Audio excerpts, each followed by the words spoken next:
Good afternoon, everybody. 6 minutes now past the hour of 3 o'clock on this 11th day of January 2024. It's time for another exciting edition of The Drive, where we give you 4 hours of news and information you can use so that you arrive wherever it is you're going well informed.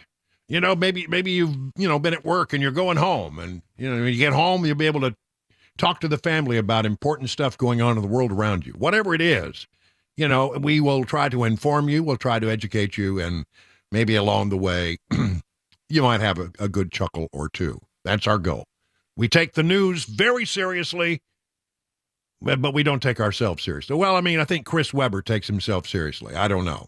I'm a sophisticated man. Can't you tell? I can tell. You're very serious. You take yourself very seriously, yes. but nobody else does. Nobody takes you seriously. That's what I'm saying. You may take yourself seriously, but nobody else does. All right. So we got a lot of stuff to talk about. How about this? We go to our 2020 update. Here we go.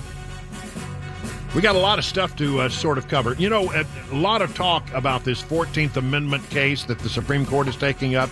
The state of Colorado, in its infinite wisdom, its Supreme Court decided that Donald Trump should be taken off the ballot.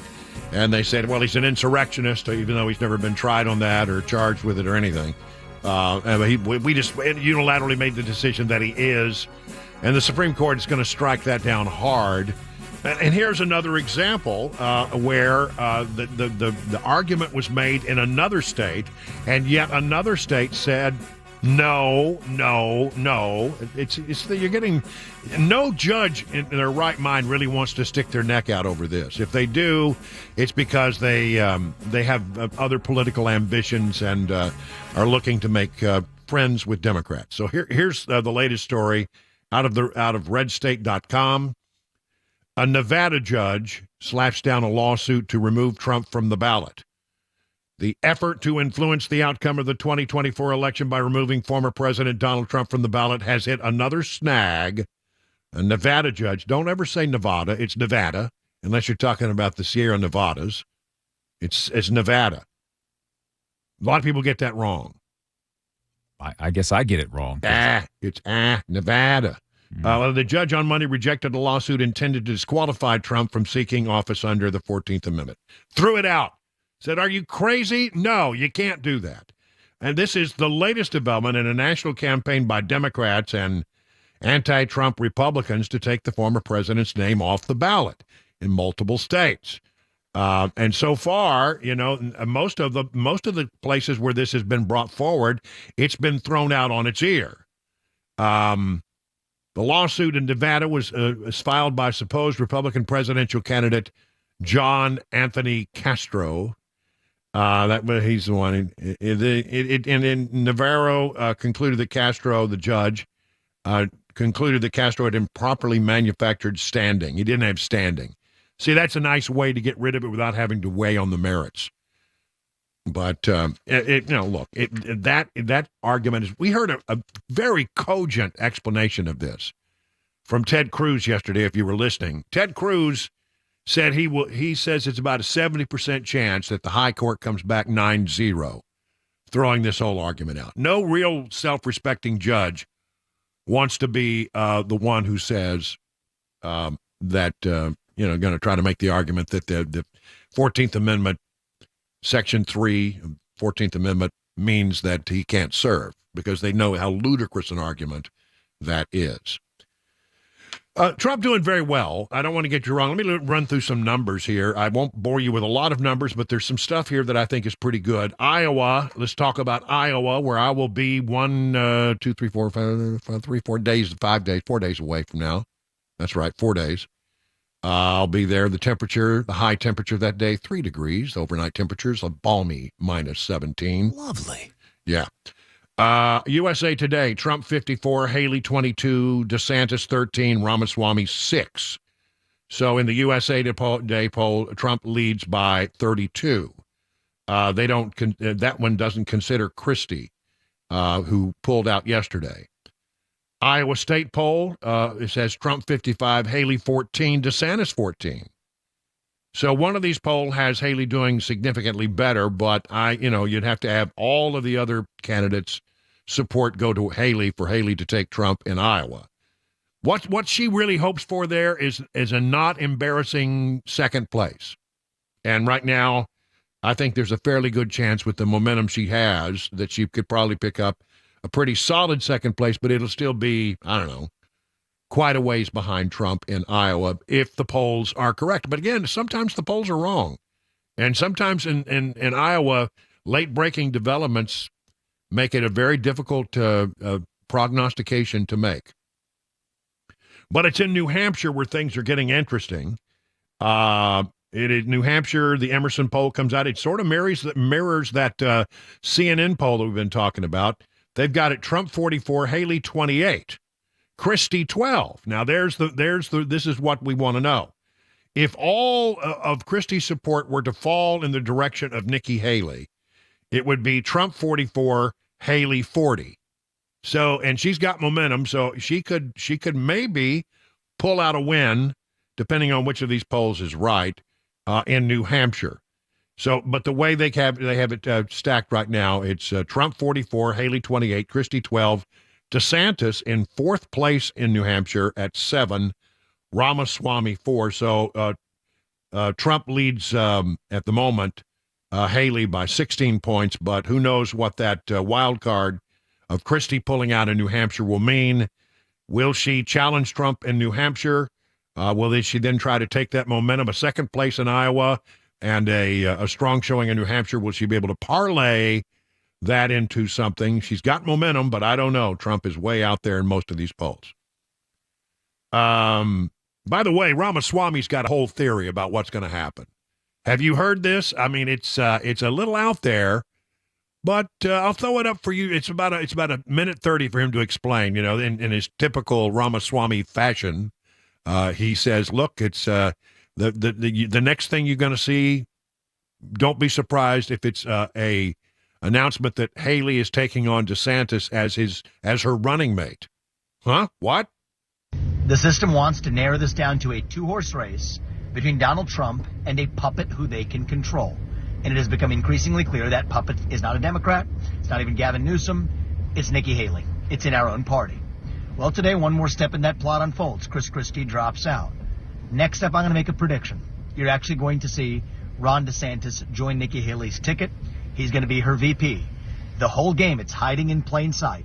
Whatever it takes, and this system will stop at nothing. And I mean nothing. To eliminate Donald Trump from contention. It's disgusting. But the same people who have said they're not going to actually take a principled stand against Trump's removal from the ballot. Haley and DeSantis are both in that category. Do the math, people. That's next up. Ron DeSantis says after Iowa, everybody, including Chris Christie, apparently got a phone call from Ron DeSantis. Panicked was the word that Chris Christie used. This is the way the plot's going. Ron may not know this. Ron DeSantis may not know this. But that's what his donors are going to make him do. That's what's coming next. Ron DeSantis will become Nikki's VP. Whether or not Ron knows it, it's not really his choice. He's not the one in charge of that decision. And then the plot continues. We have to open our eyes and not fall into their trap. Our America First agenda cannot end. Our movement cannot end with Donald Trump when they take him out from contention. And if you think this system is going to even let this man get anywhere near the White House, we need to open our eyes. We need to do the right thing for our country. They are selling us the rope today that they're going to use to hang us tomorrow. Do not fall into the trap, people, and that's why I'm here. Well, I mean, it's an interesting idea. Does Nikki Haley turn to Ron DeSantis and say, well, you can't do it, and I can't do it alone, but together we could do it. Let's go ahead and make that announcement, and would DeSantis go along with it? I mean, he says DeSantis doesn't have any say in it. Well, he's completely wrong about that. DeSantis absolutely would have a say in it. He's the candidate, and he can choose. Now, I don't know what is if there's anything to that. I don't think there is, but Ramaswamy wants to stir the water one way or the other. It's going to be pretty interesting to see how that all plays out and whether DeSantis and Nikki Haley find, the rumor is, I mean, there's a rumor floating around is that DeSantis gets out after Iowa, that he's put all his eggs in the Iowa basket. And if he makes a disappointing showing, it comes in a disappointing third in Iowa, and he's not doing well at all in New Hampshire, that rather than face further embarrassment, he might get out. Now, does he get out and say, I support Nikki Haley? And Nikki Haley says, thank you for your support. Well, then it's going to be interesting to see. It does get down to really a two-person race. But I don't know about this idea of Haley and DeSantis. They sure went after each other in that town hall on CNN that nobody watched, or a few people watched. Most people were watching Trump, as you heard Matt Murphy explain in the last moments of his show. All right, so you've heard about Iowa, you've heard about New Hampshire, the general election. If it's just Trump versus Biden. The tip poll came out today. Trump wins by 1. So these polls, by the way, have tightened, I will have to say, except for one. Reuters says that it's a tie, that it could go either way. But if you look, Reuters also does the 5-way with people like Manchin and Kennedy in the race. And how does that all work out? Well, the more people you add to it, the worse that Joe Biden does, and they have it Trump by 1 if you look at it as a 5-way race. It's probably the better way to look at it. So tip +1, Reuters, if you look at the 5-way +1. Then there's a Rasmussen Reports poll out there that says that in a matchup between Donald Trump and Joe Biden, they believe, and this is, there aren't many other polls that are like this, Trump wins by 8. Now, the thing about Rasmussen, I like Rasmussen polls. They've proven to be among the more accurate polls over the years. So I don't know. Do they have a better sample? Do they have a better understanding? Or are they just wildly wrong? It's hard to know. But we'll see how this all plays out in just a few days, 4 days from now in Iowa. Okay, other election news. I've got stuff. Trump says he knows who his vice presidential pick is going to be, but he won't tell you who it is.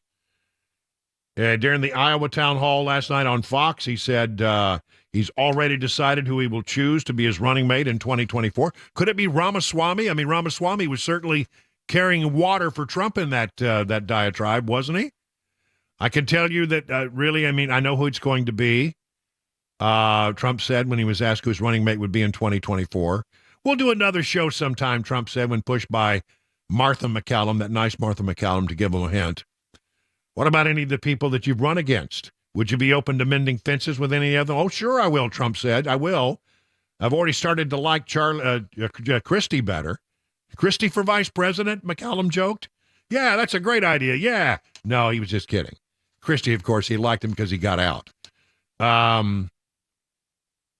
Speculation about Trump's potential running mate, according to Fox News, has run rampant in recent months. Congresswoman Nancy Mace's name has been mentioned. South Dakota Republican Governor Christie Noem, who makes a really, really attractive plumber. I want to say that for the record, or an electrician. She's been mentioned. Former United Nations Ambassador Nikki Haley. Would she consider being the running mate for Donald Trump? Let the games continue. Here's one. Another story, this one from redstate.com. Another Trump vice president prediction, Elise Stefanik. She's been making pretty strong presence known on Capitol Hill amid all of the stuff that's been going on up there. And so that name is now arising. She's the third-ranking Republican in the House. She's a part of the House Republican Conference. We told you yesterday, and here's some follow-up to the story that we told you about the Michigan poll that showed that Trump is romping, destroying Biden in Michigan. Unbelievable. Biden trails President Donald Trump by 8 points in the head-to-head matchup in this crucial battleground state. Biden won Michigan in 2020 by 3 percentage points. But now you have Trump ahead by 8. You see, the union workers are not real thrilled with Joe Biden, and a manufacturing base is not real thrilled with Joe Biden. They don't like his economic policies. And then on top of all that, you have the Arab vote. There's a hefty Arab vote, and they don't like Joe Biden right now because of his support for Israel. So, he may lose Michigan. And Michigan, it's hard to win the 270 electoral college votes that you need if you don't pick up Michigan. So I don't know.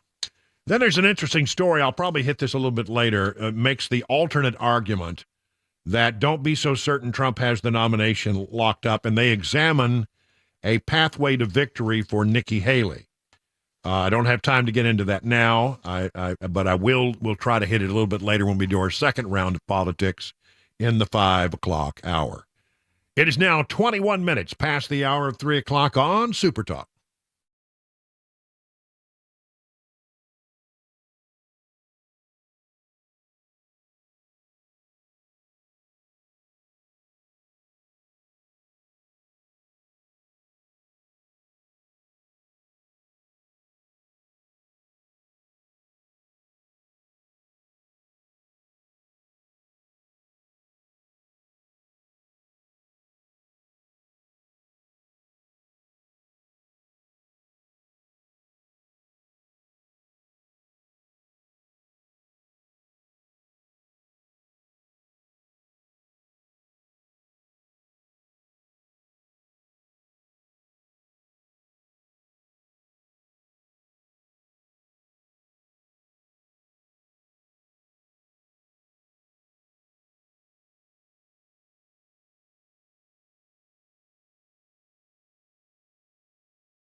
What to expect going on in the skies this weekend could be extra chilly.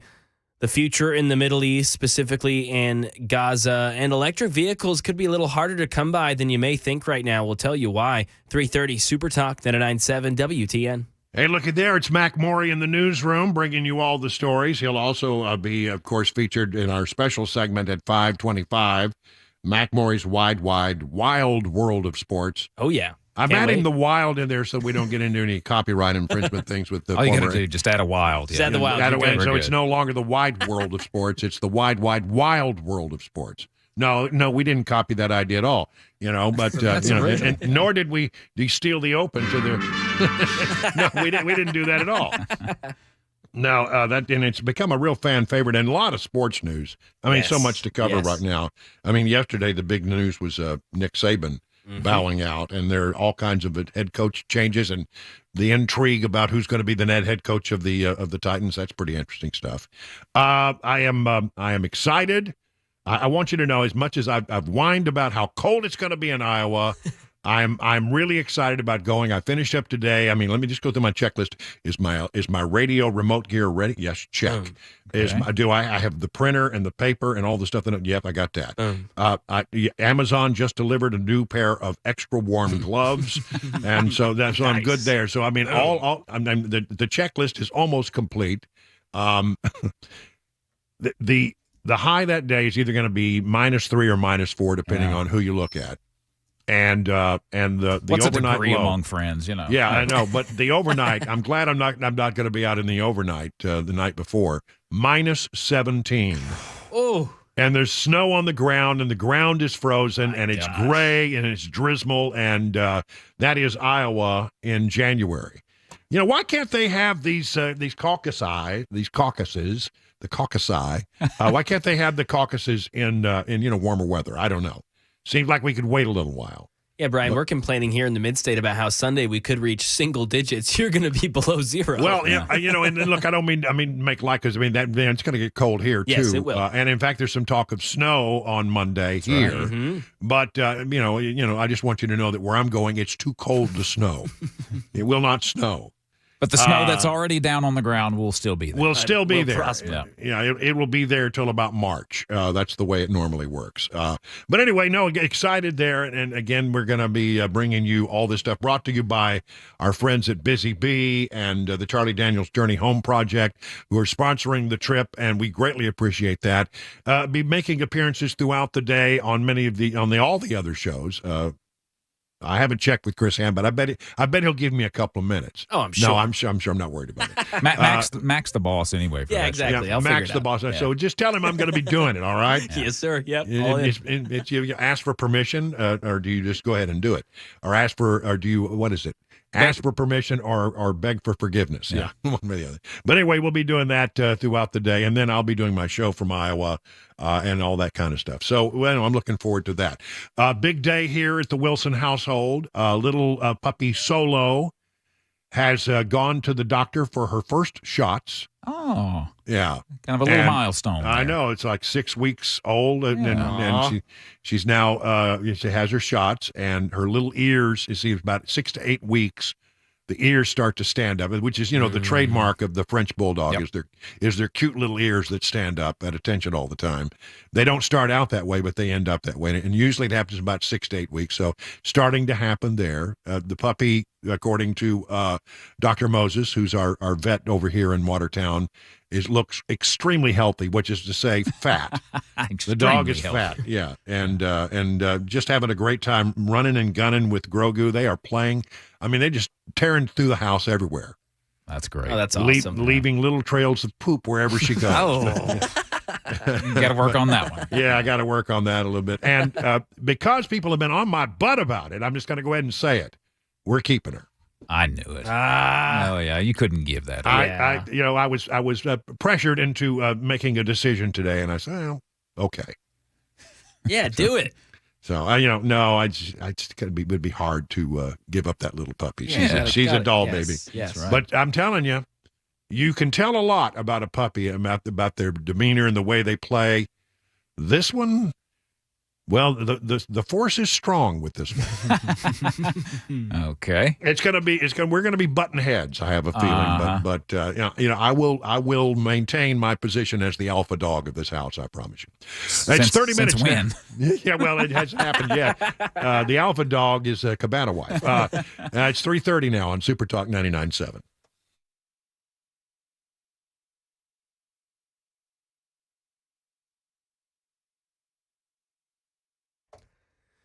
3:31 now. I'm Mac Maury with your top stories. Currently sunny, clear, beautiful day on Music Row. 58 degrees. The calm before the storm, they say. T-Dot crews gearing up for nasty conditions this weekend. They've replenished salt supplies all around the state, and they have the snow plows and brine trucks ready to go. The coldest temperatures are expected Sunday. It could reach single digits.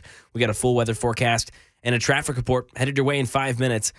After a week of shuttle diplomacy in the Middle East, the U.S. Secretary of State indicating he's optimistic about preventing the spread of hostilities in the region. Here's Dave Packer reporting. Egypt was the final stop on a week-long Middle East trip for Secretary of State Antony Blinken, who says in speaking with U.S. partners, he found a new appetite to discuss what he calls the day after in Gaza. They're also clearly prepared to take steps to do things to make commitments necessary both for Gaza's future and for long-term peace and security in the region. Blinken says partners agreed that peace could only come through a regional approach that includes a pathway to a Palestinian state. EVs, electric vehicles, going to be a little harder to come by if you're thinking of renting one. Mike Dubusky explains. Hertz says it's selling off about a third of its electric vehicle fleet. That amounts to around 20,000 cars, mainly Teslas. The rental agency cites weak demand and high repair costs, but it could be good news for buyers. Hertz has more than 350 Tesla Model 3s listed on their car sales website, with many going for under $25,000. That's before federal electric vehicle incentives. It's also less than half of what the electric sedan cost when new. And that is the latest news. Traffic, weather coming up next. I'm Mac Maury, WTN News.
Hey, how are you faring in this rough and tumble market? The experts at Beacon Capital Management say, well, we know it can be scary.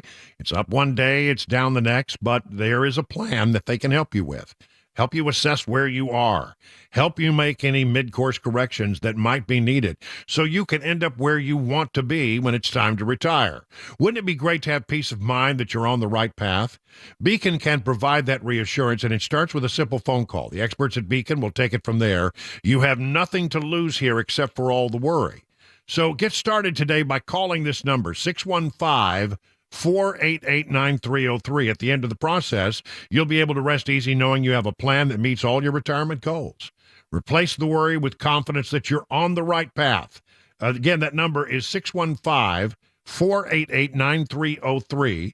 The experts at Beacon stand ready to take your stress away, and you can learn more at askbeaconnow.com.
That's right. Let's get on the highway and drive on home and, burn some fossil fuel this afternoon because, the Biden administration wants you to stop doing that, by the way. So, they want you to get an electric vehicle. But as you heard in our newscast, and as I will repeat here now, another sign that people are rejecting the idea of electric vehicles. And they're just not going over well. I mean, first of all, you hear from dealerships that they got them all over the lots. They can't get rid of them. Ford and GM have now said that they need to rethink their electric vehicle strategy, that they don't know how they're going to sell all these vehicles. And by the way, they're taking a loss on every one of them. And so, how's that going to work? The dealers don't want them. The public doesn't want them. I mean, that's very clear. I mean, the people who want them have tried them, and you either like them or you don't like them. But, most of I get emails all the time. People, well, Brian, you keep talking down EVs. I have an EV and I love it. Okay, well, great for you. It's probably the car that you go back and forth to work on. You don't really take long trips. It may meet your lifestyle, and that's all good and fine. But I will tell you that this is sort of anecdotal, but most of the people who write to me and say, I love my EV, they have Teslas. Some of the GM, the Fords, I don't think so much. I don't hear a lot about that. So now comes word that Hertz, which, has bought up a bunch of EVs and have put them in their fleet, are ditching about 20,000 of them because people don't want to rent them. People don't want to have the hassle. So they will still have some EVs. Most of these are going to be Teslas, they say. And by the way, if you want a used Tesla, it's a good deal. Probably they start at about 25, that's what the report said. And that's about twice of what they start at when they're new. So, they've got some miles on them. And, kids have probably barfed in the back seat. You know how these things are. Oh. Well, rent cars, when you buy a rent car, we used to, in the news business, we didn't call them rent-a-cars. We called them den-a-cars. Yeah. And, they get abused. Oh, so, yeah. So, you're dealing with whatever has happened to that vehicle before. But it might be a good way to get into an EV if you're interested. But, I mean, the thing is, the reason they're getting rid of 20,000 of them, people aren't that interested. They're just simply not that interested.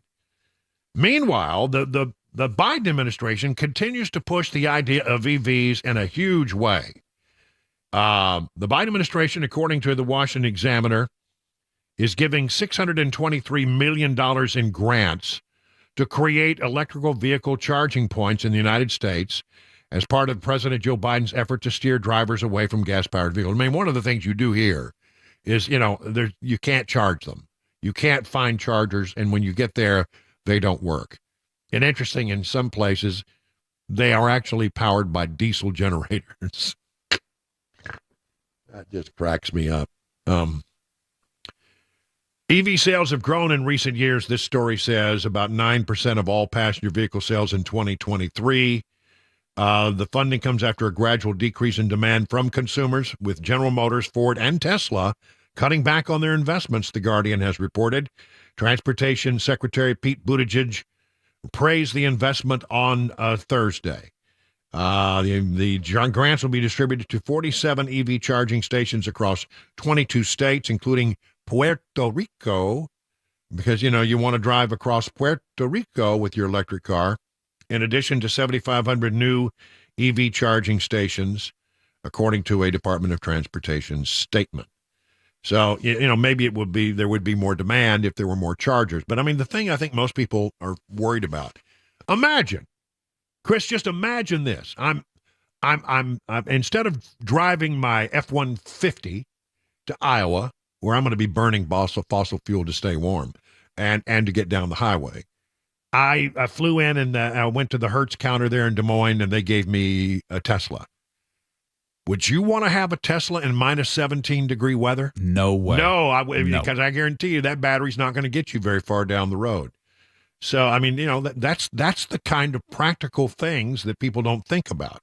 It's great when it works, but there are all these times when it's super hot, they're not very efficient. When it's super cold, they're not very efficient. The batteries don't last as long. There's a whole lot of problem with this, but the Biden administration is just bound and determined to shove these things down our throats no matter what happens. Speaking of fossil fuels, as I was, the Washington Times. Oil industry warns that Democrats' fossil fuel hostility will hobble U.S. in the energy race. The folks in the oil industry, of course, they have a vested interest in selling oil products, petroleum products, but I think they're right in this regard. You know, as a son of West Texas, the Permian Basin, where a tremendous amount of oil and gas has been produced over the many, many, many years and is still being produced. You know, I know a little bit about the oil industry. I'm not going to say I'm an expert, but you pick up a lot just growing up in that part of the world. And you know, we are not making the investments that we need to make sure we can have oil and gas in the future, because the Democrats don't want you to have oil and gas. Mike Summers, president and CEO of the American Petroleum Institute, urged President Biden and congressional Democrats to shelve ambitious green energy mandates that jeopardize access to cheap and abundant fossil fuel. Washington is on the cusp of spoiling the American energy advantage, undermining it with short-sighted policies and hostility toward U.S. oil and natural gas.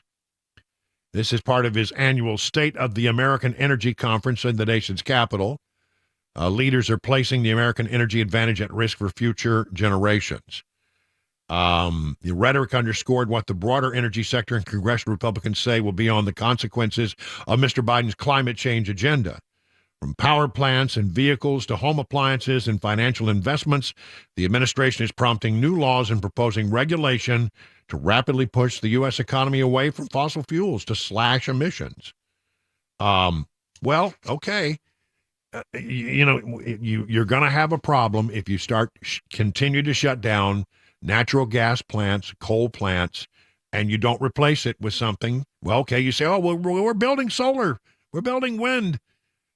At the same time, by the way, the Biden administration is doing away with a hydroelectric generation in some places, trying to do away with some dams that are producing a lot of energy right now. That's about as clean an energy as you can find. So, what is the solution? Well, I think there may come a time when we do electric cars, but they're not ready yet, and we don't have the charger, and we don't have the grid, and we don't have so many things, and there are a lot of problems that still to be worked out in this transition. But, those problems be damned, the Biden administration is going to continue to push you forward. And the energy companies are saying, you better pay attention here, or we're going to find ourselves in a world of hurt. By the way, is when you get to these EV credits that are going on, Manchin is set to torch Biden officials over EV tax credits. Joe Manchin III, West Virginia Democrat, potential presidential nominee. The Senate Energy Committee chairman will blast Biden administration officials today who testify over what he calls an unlawful implementation of the Inflation Reduction Act. According to prepared opening remarks, Manchin will escalate this feud with the administration over the execution of the tax and climate spending law that he actually had a part in writing. He will tell top officials at the Treasury and Energy departments he's ready to back any lawsuit against the government's electric vehicle tax credits. A lot of times that's why people go for the electric. They get a tax credit that subsidizes the cost of the vehicle.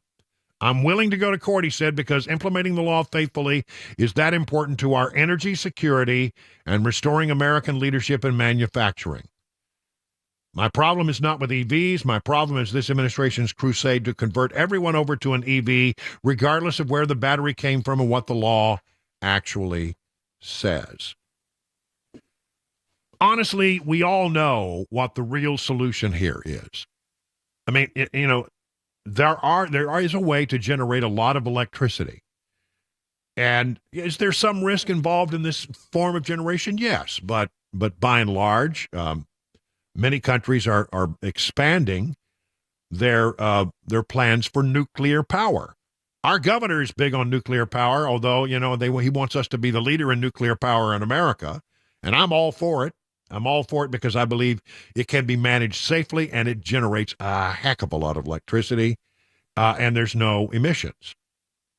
Unless the thing blows up, then it's not good. But I mean, think, when's the last time we had a nuclear problem in America? 3 Mile Island. Carter era. And that was the last time we came even close. And even then, there weren't real serious problems in that part of the world. And at the end of the day, we have learned from that experience and have hopefully built in safeguards. I just think it's the way to go. France, listen to this. France, the folks in France who are very enlightened, or so they believe, is going big time in favor of nuclear power. The bill, they're now trying to, they're passing a bill right now that talks about energy sovereignty, and that we must make sure that we are not held over a barrel of oil by the Arabs. And so they are now trying to push the idea. It hasn't passed yet, but it's getting a lot of support to build more nuclear power plants in France. Listen, I believe in nuclear power. I think it's the real solution long term. If you don't like coal power plants and you don't like natural gas plants, then the option to really generate the electricity you're going to need to power all these EVs and to make the transition into the future, it's got to be nuclear power. It just has to be nuclear power. And is there risk? Yes. Is the risk manageable? Absolutely, it's manageable. Absolutely manageable. And, we have Fukushima, I suppose, in Japan and 3 Mile Island. And but still, despite how bad those situations got, it never got to the point where, one of these things blew up or we had the so-called China syndrome. We never had that. So, again, I think it's a great idea. I think we can build responsible nuclear power in this country to solve the problems and the needs of the future. The governor likes that idea. I like that idea. Let's build more nuclear power plants. And then, if you want to push us into electric cars when we have a grid that can support it, let's have that conversation again. 50 minutes now, past the hour of 3 o'clock on Super Talk 99.7.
Hunter Biden in court today, an active search for a man who robbed 2 women at gunpoint, posing as an Uber driver right here in Music City. Former President Donald Trump at his New York civil fraud trial, he spoke to reporters.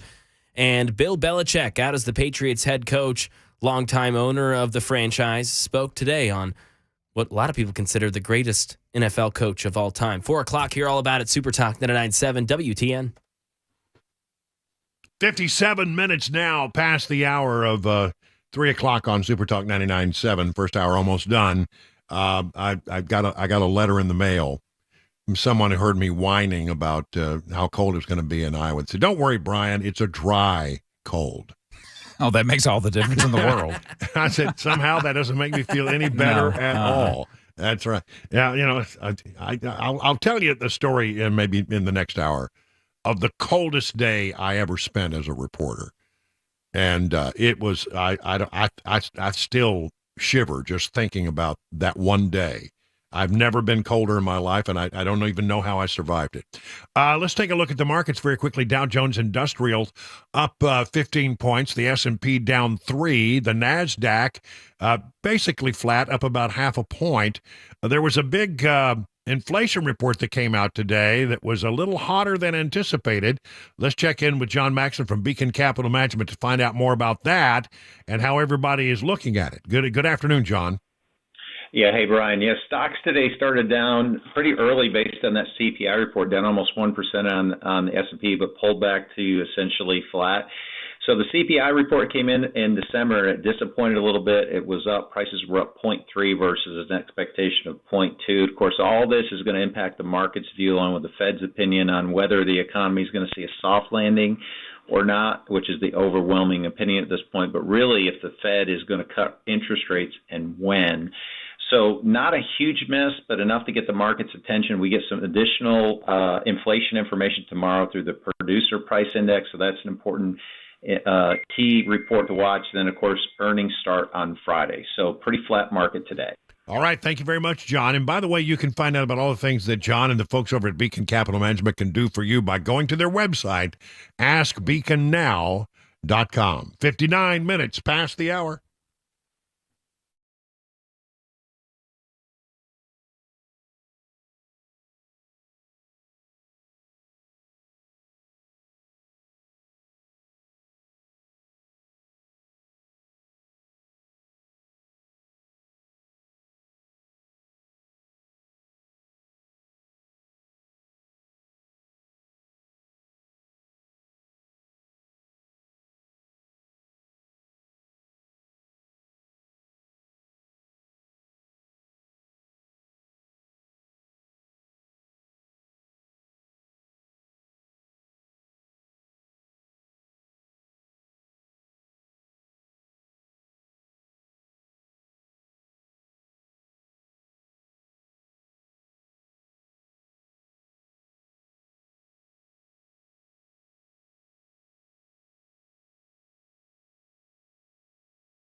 4:01, I'm Mac Maury with your top stories. Currently 56 degrees in Nashville, and get prepared for some cold weather, possibly snow this weekend.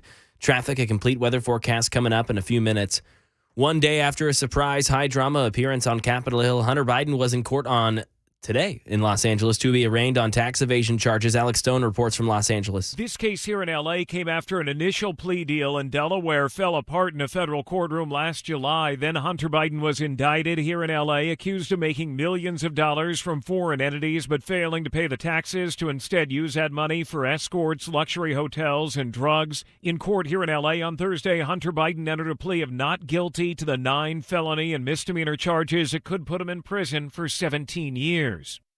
An active search in Tennessee. Channel 4 reports that an Uber driver has been accused of robbing 2 women at gunpoint in downtown Nashville on Sunday. Police now looking for 44-year-old Myron Hughes has been accused of this robbery. The 2 victims were both in their early 20s. They were looking for a ride home from Broadway. The car that pulled up was the exact make and model. The license plate matched, but the driver inside was a man instead of a woman, as identified on the app. The women got in anyways. Hughes then claimed that he was lost. He pulled over before pulling out a gun on them and telling them to leave everything in the car and exit the vehicle. He then drove off. The victims recovered their phones. Later that morning, he threw them out of the car. Former President Trump at the conclusion of his New York civil fraud trial defying the judge during brief comments in court. Details from Aaron Katursky, who's outside the court in Lower Manhattan. He attacked the Attorney General of the state of New York, Letitia James, saying that he's a victim. He said this state is vicious. It doesn't give me a jury. It takes away my rights. Trump said this is a fraud on me. What happened here, sir, addressing Judge Arthur Engoron, is a fraud on me. And he said it's partially election interference. So he completely ignored the judge's prior admonition to stay away from politics and the campaign and injected it straight away in what amounts to his closing statement to the court. And the judge has already found Trump inflated his net worth to secure favorable loans and insurance. And in the sports world, the headlines just won't stop coming out this week. Patriots head coach Bill Belichick is out after 24 years and 6 Super Bowls with the team. Speaking to the media today, owner Robert Kraft. Coach Belichick will forever be celebrated as a legendary sports icon here in New England, and I believe go in as a Pro Football Hall of Famer on the first ballot. Why? Because he is the greatest coach of all times. Belichick won 6 Super Bowls. They appeared in 9 from 2000 to 2020. It's basically a 50-50 shot that New England was going to represent the AFC to win that Lombardi trophy. That's the latest news. Traffic and weather next. I'm Mac Maury, WTN News.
Good afternoon. Hour number 2 of The Drive now underway on Super Talk 99.7. Brian Wilson in the chair and on the air. We're so glad that you're with us on this 11th day of January.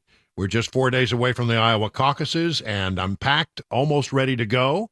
I'll be leaving out of here Saturday morning and arrive in Des Moines Saturday afternoon, and then get ready for some coverage on Sunday, and we'll bring you live reports all day on caucus day, and then we'll do our show from Iowa with all kinds of information and interviews and sort of plant the flag for this being the place where you can turn for complete coverage of politics 2024, as it's so important.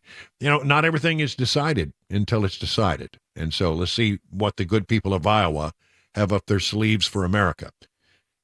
-3 for a high, -17 for a low. All right, let's talk a little bit. I know, I'm obsessing about that. It's just, wow. Let's talk a little bit about what's going on with Donald Trump and what's going on with Joe Biden. Not so much from the world of politics, but all of these legal wranglings that are going on, the investigations into Biden Inc., et cetera. I'll start with Trump. Donald Trump, after appearing on that Fox that Fox News town hall last night, was up and at 'em early this morning and appearing in court.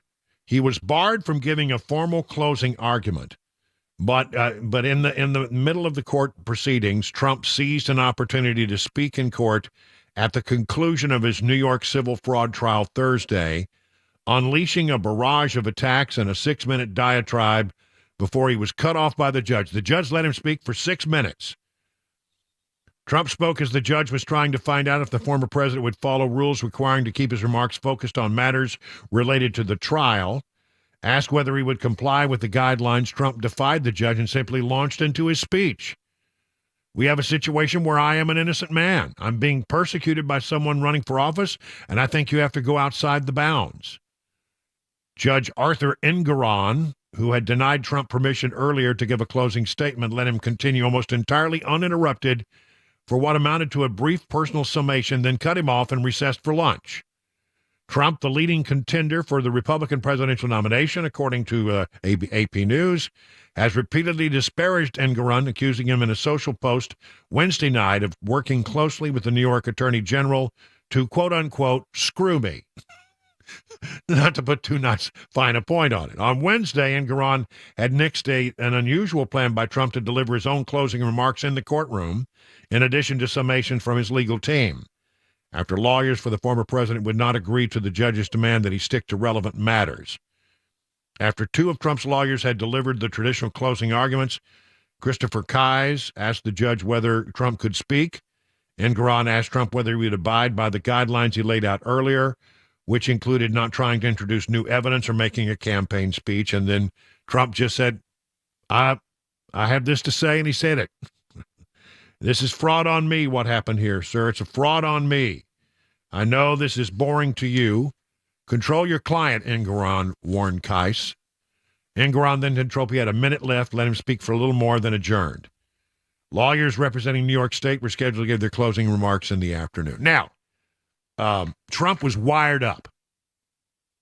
He gave a press conference later, and I listened to the press conference, and, it was typical Trump. I wasn't very focused. He was all over the place, took a few questions, but I think the better sound, and the quality of the sound, the audio is not great, but you could still make out what he's saying. It seemed like when he came out of that courtroom, he was loaded for bear, and it's about a minute and a half, and here is Donald Trump coming out of that courtroom earlier today. What we've run is a great company that's been proven, very highly successful company. This was a political witch hunt for election interference, but also for getting somebody elected because you wanted to get the publicity. It's a disgrace, and they should pay me damages. That's the way it should be. They should be paying me damages. This is a disgraceful situation. This is why businesses are fleeing New York, like Exxon. Millions and millions of dollars a year in taxes, and I paid millions and millions of dollars a year. We paid approximately $300 million over a fairly short period of time, and they don't want me to pay it anymore. This is a very serious problem because companies are fleeing New York. They want to focus on the crime, violent crime in the city. One of the reasons they're fleeing. The other reason they flee is because of attorney generals like this that just want to get elected. Thank you very much. It's been a very successful trial. I don't know that we're going to get a fair ruling, but everybody knows what I just said. This is a sham, and it's a shame. Thank you. Listen, I think he's right about this. I think this is just as a well. I have a word that I like to use to describe situations like this. This is a case. It really is. I mean, let's talk about this. The allegation is that Donald Trump, in this particular case, overstated the value of certain properties, and that he used those excessive valuations to acquire loans. He did get loans, and he did have valuations that he attached to his properties and the value of his company as a whole. And who is to say if he's right or if he's wrong? This is sort of what happens in the world. Everybody, says, well, he said this was worth this much money, and it's not worth that. Well, who's to say until the property is sold? A piece of property. Let me just tell you a thing. I bought a guitar. All right, I bought a guitar the other day. Now this guitar probably would have cost let's just say it's not the right. I'm going to give you the real numbers, but let's say it cost $100. And so if I want to buy this guitar, it's going to cost me $100. But if I find out, as I did, that this guitar was owned by one of the best guitar players in all of Nashville and had some history to it, well, then I'm probably going to have to pay more for that guitar, right? Because it has a history, it has a provenance, there's a story attached to it. Same thing with a piece of property. A Trump property. What is the value of the Trump brand? At least he's doing it out in the open instead of Biden, who is selling the Biden brand behind the closed doors. And doing so in a quid pro quo situation. So, he says, okay, this piece of property, because it's a Trump property and the Trump name has value, I believe it's worth this. Who's to say he's right and who's to say he's wrong? The only way you know is when you actually go to sell the property and you find out what the final price was. But here's the other part of that. The banks, if they say, okay, Donald Trump wants a loan and he's putting up and he's saying that the value, the collateral that he has, if he were to default on the loan, is this property is worth X months of dollars. The banks don't have to take the loan. The banks can look at it and say, well, I don't agree with that valuation. And they go back to the table and they have a conversation. Bank never did that. The bank never challenged his valuation. And by the way, they never lost a penny in their loan. The loans were paid back. Nobody lost any money. So who got hurt here? And I've seen this in other cases. Some other things that I'm well aware of in the real estate world, where somebody came in and tried to take over a company, saying you've overvalued your properties. Well, who's to say that they were right? Who's to say they were wrong? Listen, a property is what it's worth whenever you sell it, and so. You say it's worth this, and I say it's worth that. Well, we won't know until that actually goes up on the auction block. But the banks didn't have any problem with the valuation. The banks didn't lose any money. Nobody lost any money here. So why is this a crime? Why is this a crime? It's a subjective number. You believe it's worth this. I believe it's worth that. We're not, it's really all, just sort of, speculation anyway. Who's right, who's wrong? You may be wrong, I might be wrong, but we don't know. But we lay it out there, and if the bank disagrees, then it's the bank's job to say, I can't lend you the money because I don't agree with the valuation that you've put on that property. Never happened. Never happened. The value of real estate is a subjective matter and not something that should become the source of a fraud trial, for God's sake. It's ridiculous. It's ridiculous that this has even become an issue. The judge, by the way, is totally in the tank to get Trump, and I don't think he's going to prevail well with this judge. But I wouldn't be surprised if he had some big victories on appeal, because the judge has said some things that just honestly, I mean, at one point he told Donald Trump, when Donald Trump was testifying under oath, I don't care what your client has to say. Well, you're supposed to be listening to the testimony, and you don't care what the client, the person who's been charged with the crime has to say for himself? He's literally said in the transcript, it's there, you can look it up, I don't care what you think. I don't care what you have to say. Well, that to me shows a bad judicial mojo, and he should absolutely be overturned on appeal. The case in Georgia is just getting weirder and weirder as we learn more and more about Fani Willis. And the story is, if you haven't been following it, she's now accused of hiring her lover for $54,000 to prosecute Trump. The guy didn't have any real prosecutorial experience, but Fani Willis, the DA there, hired him anyway to prosecute Donald Trump. And then, she's sleeping with him. Now, there's a conflict of interest, wouldn't you say? So there's that. And, she has said very upfront that she was going to go after Trump. She definitely has a bee in her bonnet about Trump. And so, I'm not sure that case is ever going to stand up either. But I mean, Fani Willis ought to be thrown out of office for hiring her lover. That's a conflict of interest, number one. And then number two, you're hiring your lover to be the person carrying out this vendetta against Trump. And then you take the money that you made that I got you, $654,000, that I signed off on and sent your direction. You go out and you have a nice big vacation in the Caribbean on that money. By the way, Fani Willis has been served by the man's wife as being part of the divorce proceedings. Was she responsible for the breakup of the marriage is one of the questions. So that's going to get ugly. One Atlanta defense attorney said the accusations could mean that Willis, this is from PJ Media, Willis could be in violation of the State Bar of Georgia, while a former prosecutor says these allegations could damage the prosecution of Trump and his co-defendants. Everything you must do must be done according to the law, said former DeKalb County District Attorney Bob Wilson, talking to the Atlanta Journal-Constitution. Everyone who works on a case like this must conduct themselves at the highest professional level.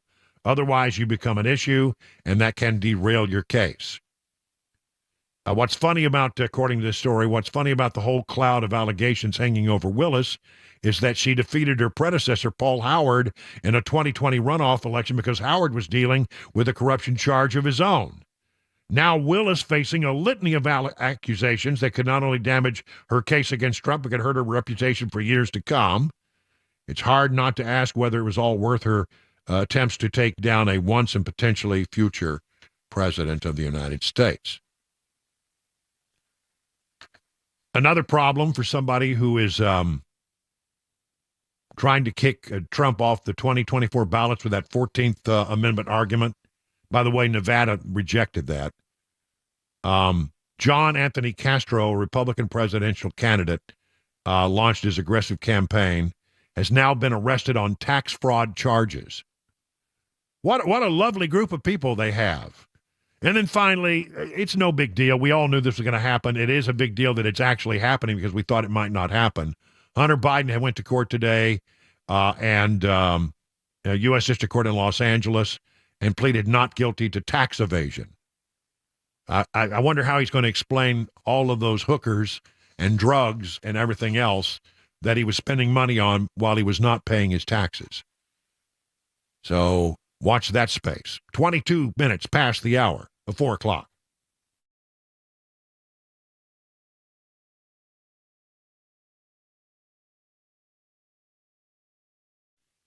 You notice how unreliable things have become these days. How about somebody, you got a product that's being worked on, you say, when will it be ready? They say 4 p.m. You sure? Yeah, 4 p.m. But it's not.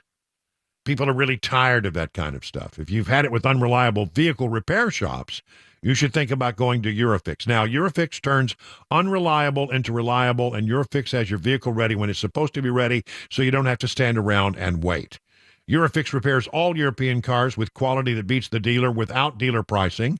That's because dealer repair shops are designed to pay virtually all of a dealership's overhead, and that's a lot of money. Why would you want to pay for all that? At Eurofix, reliable also means a 3-year nationwide warranty plus a free loaner car with every repair appointment. Make sure you call ahead. Loaner cars are very popular. If you're tired of unreliable repair shops, come to where it is reliable. Eurofix, family-owned for 24 years. Call 844-EUROFIX or visit myEurofix.com. That's myEurofix.com.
Monitoring a large police presence that's at L&L Market currently. There were calls of an active shooter. That does not seem to be the case. We'll keep you up to date on that. Closing arguments today in the New York civil fraud trial case of Donald Trump and some money news. 430 Super Talk, 99.7 WTN. All right, Mac Maury, break in if you have anything that we need to know about him with regard to that situation. We're on top of it. Listen, as we head to news here in just a few moments, everybody's always on me about, taking the 5-hour energy drinks or doing energy drinks. I don't do the Red Bull thing, but, every once in a while you need a jolt to get you through the afternoon. Yeah. And, get a little caffeine in your system. Well, apparently there's a substance in these energy drinks called taurine, Taurine. It's an amino acid and a semi-essential macronutrient. And they've been doing some research on it. It's found, by the way, in dark chicken meat, other meat, dairy, fish. It allows our cells to produce energy. The amino acid can help the body process bile acid and balance fluids, salts, and minerals, along other actions. It's also found in great supply in things like Red Bull and Monster energy drinks. Well, it turns out that taurine, when they've studied monkeys and humans and mice, they've discovered that when you have a deficiency in taurine, sometimes when you get older, you might have an 80% deficiency, and that giving you some of this taurine may indeed make you feel better and make you healthier. Mice achieved a healthier weight and saw a 10% longer lifespan. Researchers estimate the latter could equate to 7 or 8 years among humans. Now, I mean, it hasn't been tested into a great deal among humans, but the mice and the monkey tests so far have looked pretty good. So, the taurine, adding it to your diet could make you live, if it could make you live 7 or 8 years longer. Wow, that's a long time. That would be something, wouldn't it? It hits the brake on aging, not putting things in reverse gear, according to those who have done the studies. Important to reiterate here that the health benefits of taurine supplements are specific to animals alone right now. But if you want to incorporate more taurine into your diet, there are probably better ways to do that than to slam a 5-hour energy drink or some Red Bull, because they are also high in caffeine, sugar, and some other not so great ingredients. I mean, the one that I take is those little vials of 5-hour energy drink. I never find them make me jittery. Mostly it's caffeine, and B12, in liquid form. Do you get a bad crash or anything? I never do. Okay. I mean, nice. In fact, I can take one late in the day, where if I drink iced tea after lunch, I can't sleep at night. I mean, Really? I have a real problem with caffeine. But I take one of those, and I get a lift for about 4 hours, especially when I'm driving. It keeps you alert while you're driving. Mm-hmm. And then, when you get out, I don't ever have a problem sort of, going on to sleep after I've had one. So that's just me. But everybody yells at me, well, that stuff will kill you. I don't know. B12, I thought it was pretty good for you. Not only is it not going to kill you, it might make you live longer. I don't know. Look, I'm not saying slam a bunch of Monster energy drinks and feel good about yourself, but, think about the taurine thing. I don't know, just one of those things that comes across your desk. More studies needed, but apparently there's no real, as far as we know, real harm in adding a little taurine, Taurine, to your diet. 30 minutes now past the hour, 4 o'clock.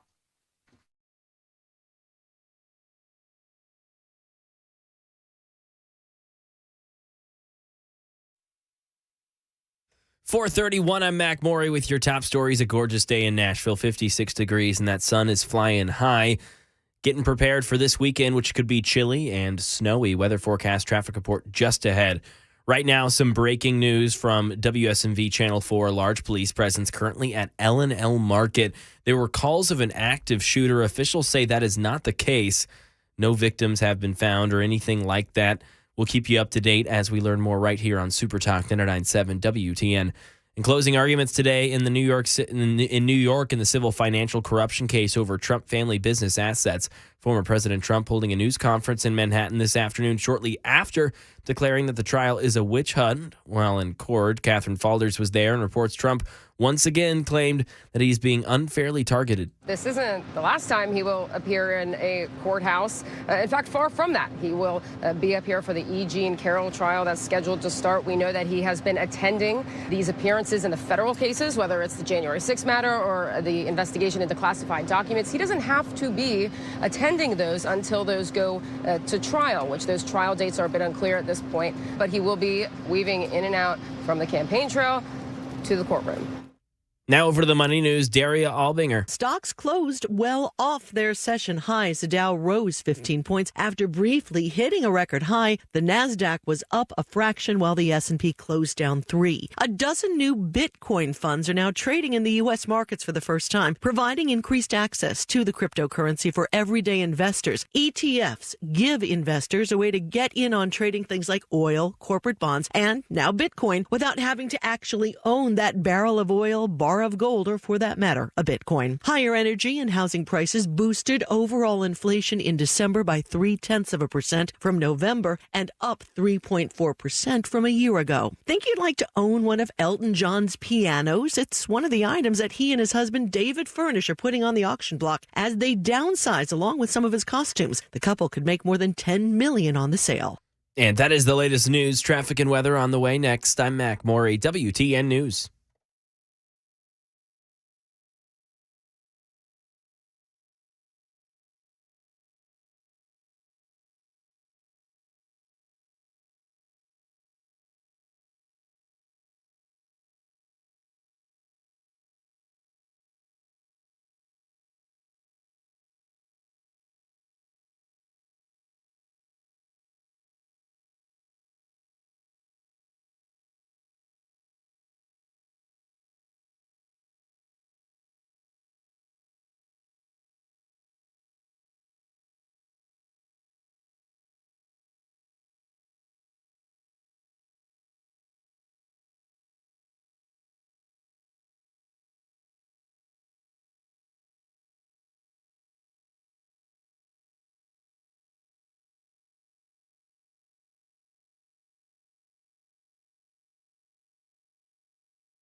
Let me talk to you about the folks over at United Structural Systems, USS, where they come out and they look at your house. If you've got problems with structural issues, the bricks that are cracking, cracks in the wall, doors that stick, windows that stick. If you got a problem like that or some waterproofing problems, they're the way you should go. But I want to talk more about their reputation because they have a great reputation.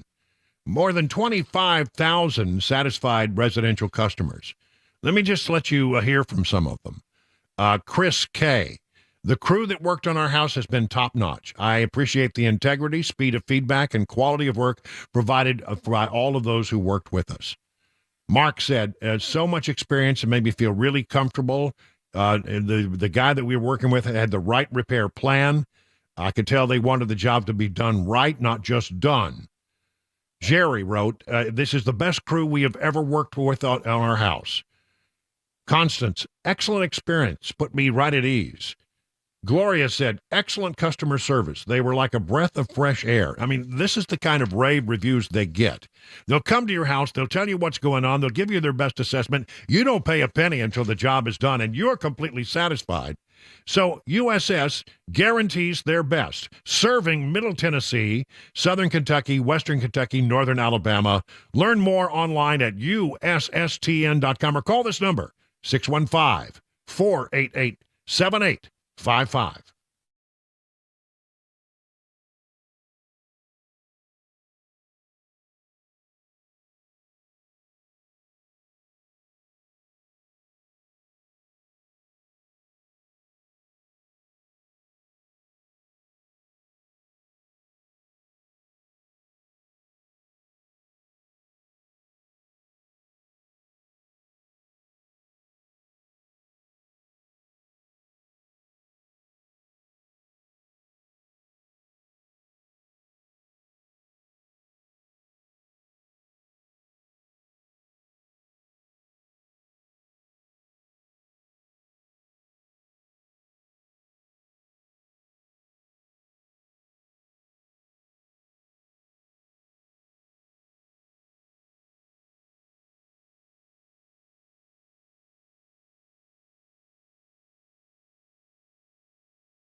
38 minutes now past the hour of 4 o'clock on Super Talk 99.7. Brian Wilson in the chair and on the air on this 11th day of January.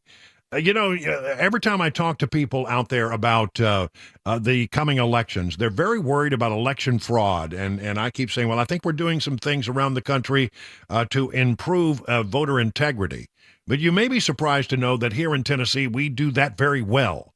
And to join us to talk about that on the Newsmaker Hotline is Trey Harget, the Secretary of State of the great state of Tennessee. Mr. Secretary, thank you so much for joining us here today. I want to get into that in just a moment. But I also want to mention that today is National Human Trafficking Awareness Day, and you have a program that you're launching to try to attack the problem of human trafficking in America today. Tell us a little bit about that. Well, we do, Brian, and thank you for that introduction. That we are going to next month, we are going to be rolling out our Business Against Trafficking program, which is going to engage the business community in giving them the skills and the toolkit they can use to train their employees up to be able to spot the signs of human trafficking, so that hopefully we can help these people, help to get these victims to a right place, and also catch the perpetrators of the second fastest growing criminal industry in our country. How much of this is tied to what's happening on the border? I wouldn't know how to hazard that, but I certainly would say our porous borders can't help the situation. Not only, from the standpoint of what's happening with drug activity going on, but certainly with the human trafficking.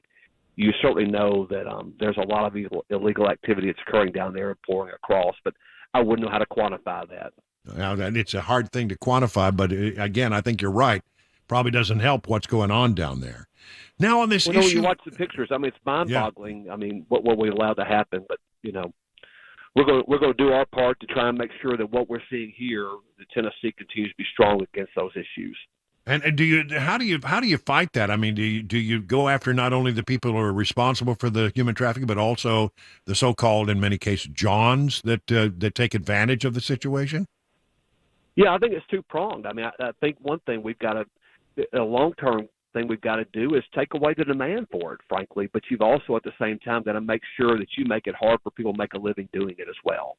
And who do you work with on the law enforcement side of that?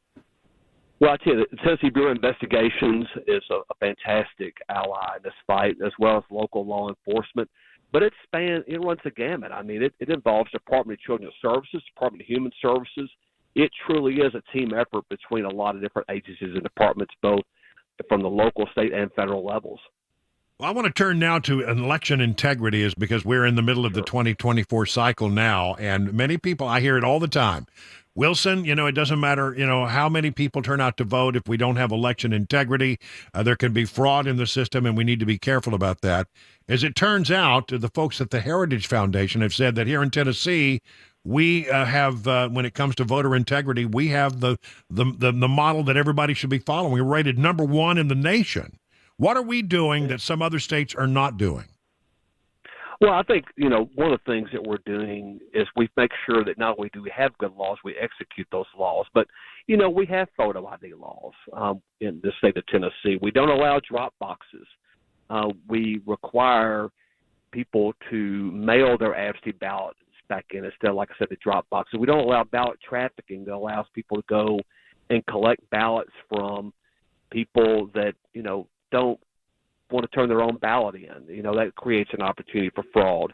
I tell you, one of the real strengths of our system, though, is it's a bipartisan system where Democrats keep an eye on Republicans and Republicans keep an eye on Democrats here in the state of Tennessee. All 95 counties have a bipartisan election commission, and the workers, Democrat and Republicans, program the machines together. They count the votes together.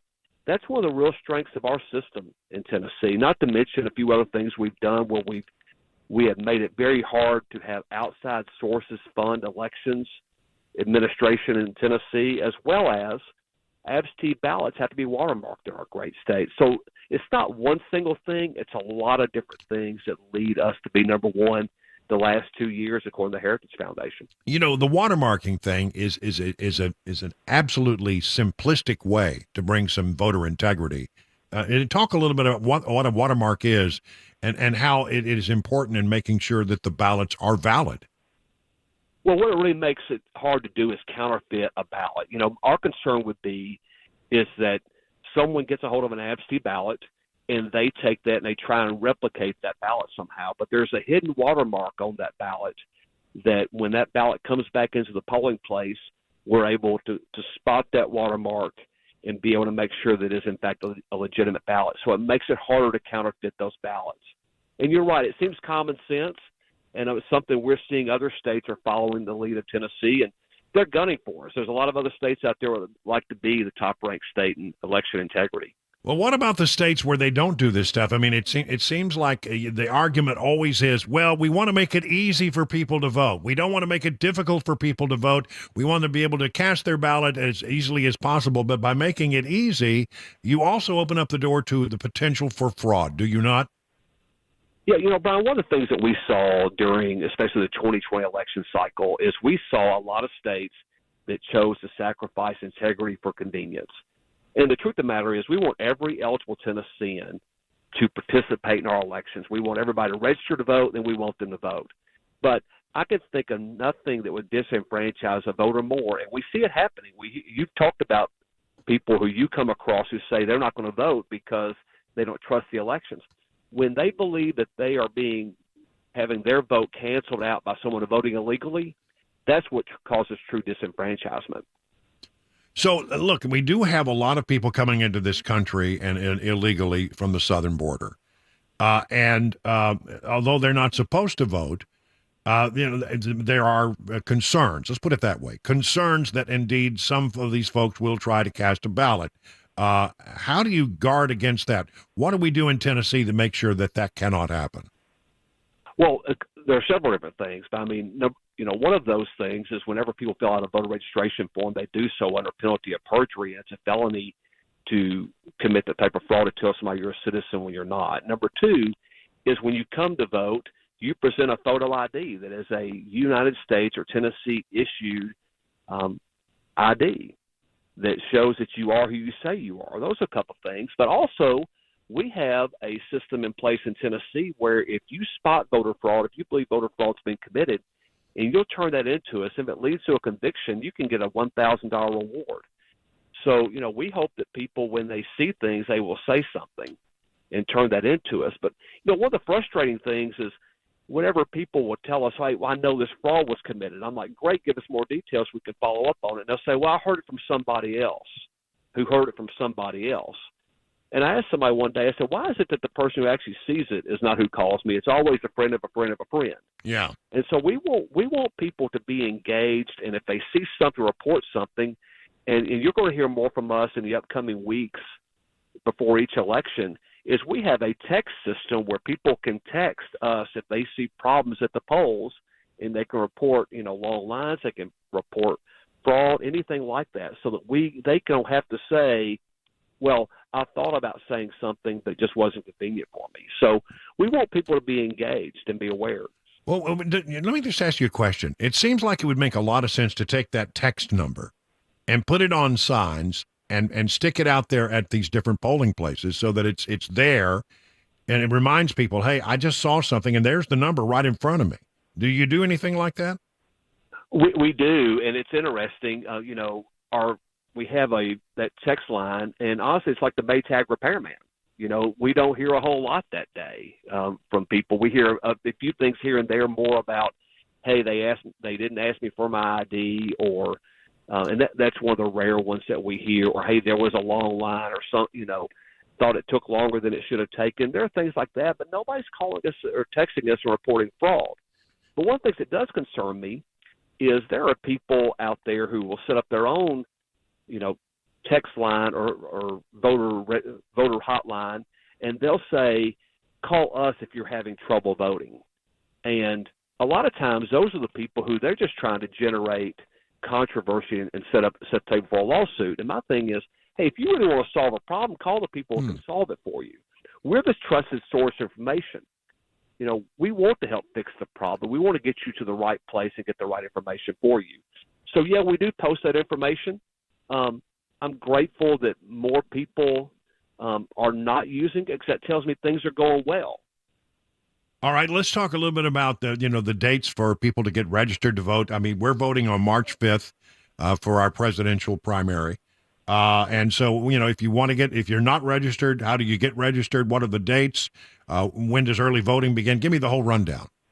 Yeah, Valentine's Day is when early voting begins. So what better way to celebrate Valentine's Day than take your Valentine to go vote in the presidential preference primary? But the early voting, the voter registration deadline is 30 days out from March 5th. So, February 3rd, that's the last date that people have to get registered if they're going to participate in the presidential preference primary. And it's just right around the corner. We've got Iowa coming up, New Hampshire next, and Tennessee and the Super Tuesday states will be on deck. Right, and they say it could all be decided on that particular date. Who's going to be the nominee on both sides of the equation? It could be. When you look at what happened when 8 years ago when Trump was a nominee, a lot of people thought that it would be over for them, but it was still a contested primary at that point, and who knows what could happen in the next few days and leading up to Super Tuesday. All right, so once again, just a Valentine's Day early voting to get registered. If you're not registered, your last deadline is February 3rd. Get it done early. Get it done now. Yeah, don't wait. And you go to govote10.gov and get registered to vote. You can also, we've got the GoVote10 app that you can use on your Apple device or Google Play, and you can do it straight from your phone and get registered in just a matter of minutes. Well, we're talking to Trey Harget, the Secretary of State of the great state of Tennessee. Thank you so much for joining us here on The Drive. Good information. Thanks, Brian. Have a great evening. All right, same to you. It's 50 minutes now past the hour of 4 o'clock on Super Talk 99.7.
Coming up at 5 o'clock, we heard closing arguments today in the civil fraud trial case in New York City involving former President Donald Trump. He spoke to reporters after that. A fatal crash here in Tennessee.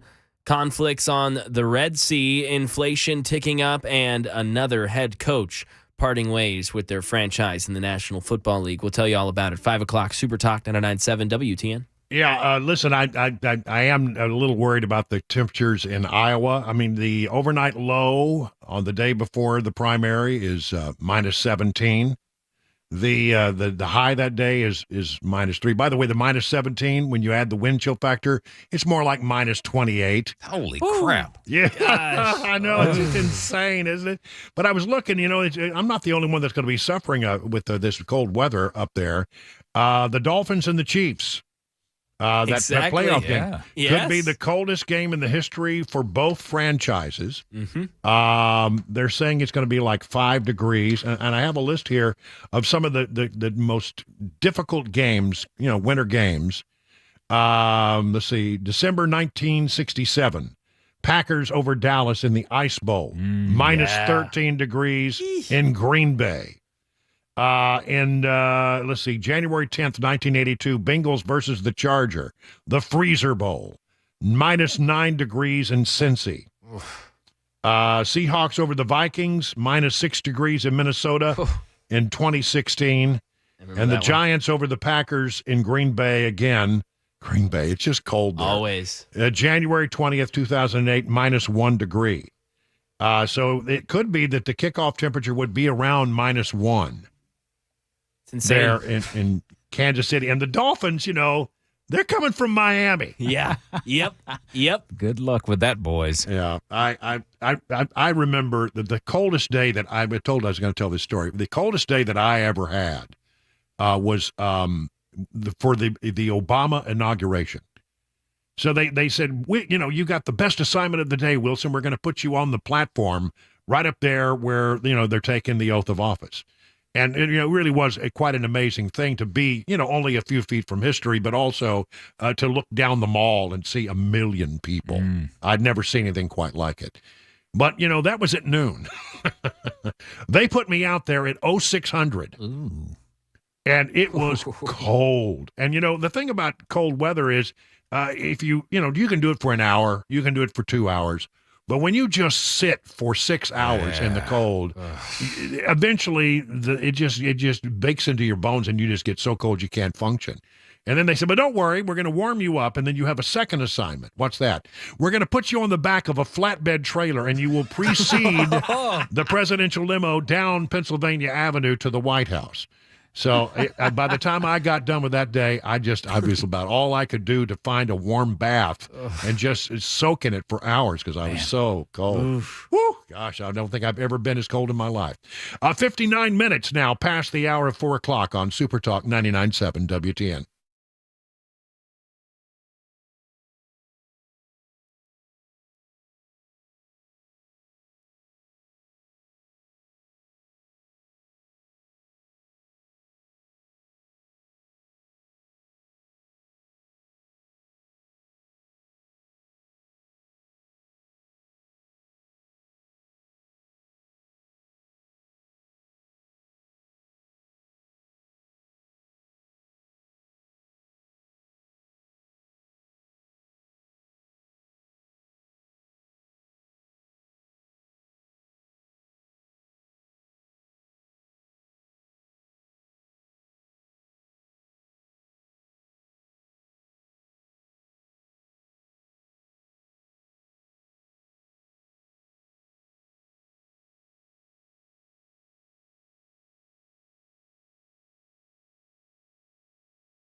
Five o'clock, I'm Mac Morey with your top stories. 53 degrees in Nashville, and some powerful storms could be on the way starting tomorrow, and that could sustain through the weekend. By Sunday, could be seeing single-digit temperatures and some snow. We'll let you know all about it. Latest traffic report, full weather forecast on the way in 5 minutes. Closing arguments today in the civil fraud trial in New York City that involves former President Donald Trump. After the proceedings, Trump spoke to reporters gathered outside of that courtroom. Here he is discussing why he thinks this is all really happening. What I did, nothing wrong. What he did, a lot of people say substantially wrong. You can't have two tiers of justice in this country. But no, I want to go to all of my trials. These are all set up by Biden and the Democrats. This is their new form of cheating. This is, like last time, this is their new form of cheating. So far, I think it's gone very much against it. And before the trial, the judge ruled that Trump committed fraud by exaggerating his net worth on his financial records. The final decision could cost Trump hundreds of millions of dollars. A fatal crash in Tennessee. 61-year-old Daryl Miller was killed in a two-vehicle hit-and-run crash last night. It happened at Gallatin Pike and Walton Lane when Miller was driving north and got hit by a vehicle that was headed southbound. The driver who fled the scene is described as a younger Hispanic man who had a possible bowl-cut hairstyle and was wearing a red hoodie with black pants at the time. He appeared to be 5'8" to around 5'10" tall, and anyone with information is asked to call the MNPD Fatal Crash Investigations team. And over in the Pentagon, they're saying there could be a big response if those Yemen rebel attacks on Red Sea commercial ships do not stop. Andy Field. Early this week, Yemen's Houthi rebels launched what could have been a deadly barrage of at least 18 missiles and drones on Red Sea commercial ships. U.S. and U.K. forces shot them down. The Pentagon suggesting its coalition could soon go to the source and hit back. There will be consequences should the Houthi attacks not stop. Speaks for itself. Pentagon spokesman Major General Pat Ryder not saying how or when the U.S. might respond. And some money news: inflation ticking higher than expected again. Today's report shows 0.3% month over month and 4.4% year over year in December, fueled by food prices. And in sports, Patriots head coach Bill Belichick is out after 24 years and 6 Super Bowls with the team. Speaking to the media today, here is Belichick. We had a vision of building a winner, building a championship football team here, and that's exceeded my wildest dreams and expectations. The amount of success that we were able to achieve together, through a lot of hard work and contributions of so many people. So I'm very proud of that, and I always have those great memories. I'll carry with those with me the rest of my life. And yeah, as you heard, Belichick got to hoist that Lombardi trophy 6 times. He got 9 chances, though, in the Super Bowl from 2000 to 2020. That's pretty much 50% of the time Belichick and Brady were in the big game. That's the latest news. Traffic and weather coming up next. I'm Mac Morey, WTN News.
7 minutes now past the hour of 5 o'clock on Super Talk 99.7. Brian Wilson, your friend and radio buddy, in the chair and on the air on this Thursday. We got a lot of ground to cover here as we bring you news and information you could use.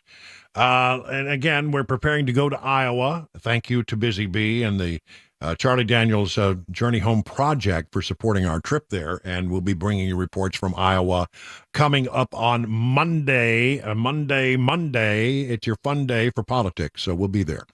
Let's do this. Time for our 2024 update. We're going to take a different look at politics this hour than we did at the top of the show. There's so much going on that we're going to be doing probably 2 segments a day on this, but they won't be exactly the same because there's just too much to try to cover.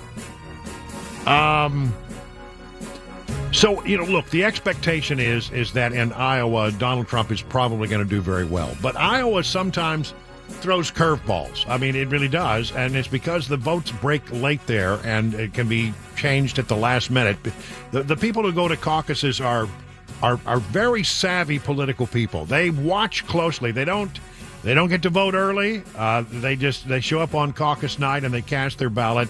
And if there's a late breaking development in the case, then or in the election, then they take that into effect when they cast their ballot. So things could change on the turn. There have been a lot of people who won Iowa who never became the president. And there have been a lot of people who lost in Iowa who did become the president. So, I want to just for a moment, normally I don't pay much attention to Politico.com, but I do look at it just to see what's out there. And they had an interesting thing. I'm just going to play this. I'm not saying this is what's going to happen. I'm not saying that it will, but what is the scenario under which Nikki Haley starts to supplant Trump as the nominee? Because she's the one that's got the momentum. You may not like her. I'm just saying, the polls show she's picking up some speed, especially in New Hampshire. So this is an interesting thought. I'll just hit some highlights here. In an unstable, unconventional time, this is from Politico.com, it's not inconceivable to imagine a scenario in which the bottom falls out for the former president and a rival ambushes him on his way to the GOP convention in Milwaukee. And normally, right now, it looks like the person who might do that, if anybody has a chance, would be Nikki Haley. Listen, it's been interesting. She has not concentrated on Iowa like DeSantis, who shows signs of having a good ground game there. There is an outline for Haley to follow in the state. In 2016, Marco Rubio won just 5 of Iowa's 99 counties, but he won nearly a quarter of the vote. It was a very strong third-place showing. He was only about 2,500 votes behind Trump by running best in the more populous parts of the state, particularly in the Des Moines suburbs. I mentioned he showed up at the place where I was that night and actually won the room. So that's what would have to happen. As long as Haley places or shows in Iowa, virtually no one in the state, and not even the campaigns themselves, thinks that Trump will lose. She is in the hunt. In fact, she could join Ronald Reagan, George H.W. Bush, John McCain, Mitt Romney, and Trump in the pantheon of GOP nominees who had lost in Iowa. They lost, but then became the nominees. It does happen. Polls suggest New Hampshire is the best place for her to really make a mark. It's the state where Trump is the weakest. Trump still leads there, but look at the latest numbers here, for example. Emerson, new poll out. It mirrors the CNN poll that came out not too long ago. Trump 44, Haley 28, Christie 12. But, Christie's out now, right? So if Christie's, 12 points would be added to Haley's 28, it would be Trump 44, Haley 40, and she's got momentum. So is it possible? And by the way, that's within the margin of error. So is it possible Haley could score a victory in New Hampshire? DeSantis, by the way, in New Hampshire, 7, Ramaswamy, 4. Just an idea that she would then, she would need to then do well on down the pathway. She would have to take that New Hampshire win, if there were to be one, and springboard it into victories in South Carolina, which is her home state, but Trump's doing very well there. So, what might happen? A lot of it has to do with who jumps out of the race. Ramaswamy he's not doing very well in Iowa. He's done the full Chuck Grassley twice, all 99 counties 2 times, shook a lot of hands, kissed a lot of babies, gave a lot of speeches. And when Christie got out yesterday, tell me why this is. Why do people do things to video in their car? I've never understood. That's a good question. I see selfies, and there are always people in their car. I mean, why? I never understood why they did it there. But anyway, he's in his car, and he made this prediction. Now, I don't think that there's a lot of weight to this, but food for thought, okay? Take it with a grain of salt. Here is Vivek Ramaswamy after Christie gets out yesterday. The system wants to narrow this down to a 2-horse race between Donald Trump and a puppet who they can control. And it has become increasingly clear that puppet is not a Democrat. It's not even Gavin Newsom. It's Nikki Haley. It's in our own party. Well, today, one more step in that plot unfolds. Christie drops out. Next up, I'm going to make a prediction. You're actually going to see Ron DeSantis join Nikki Haley's ticket. He's going to be her VP. The whole game, it's hiding in plain sight. Whatever it takes. And this system will stop at nothing. And I mean nothing. To eliminate Donald Trump from contention. It's disgusting. But the same people who have said they're not going to actually take a principled stand against Trump's removal from the ballot. Haley and DeSantis are both in that category. Do the math, people. That's next up. Ron DeSantis says after Iowa, everybody, including Chris Christie, apparently got a phone call from Ron DeSantis. Panicked was the word that Chris Christie used. This is the way the plot's going. Ron may not know this. Ron DeSantis may not know this. But that's what his donors are going to make him do. That's what's coming next. Ron DeSantis will become Nikki's VP, whether or not Ron knows it. It's not really his choice. He's not the one in charge of that decision. And then the plot continues. We have to open our eyes and not fall into their trap. Our America First agenda cannot end. Our movement cannot end with Donald Trump when they take him out from contention. And if you think this system is going to even let this man get anywhere near the White House, we need to open our eyes.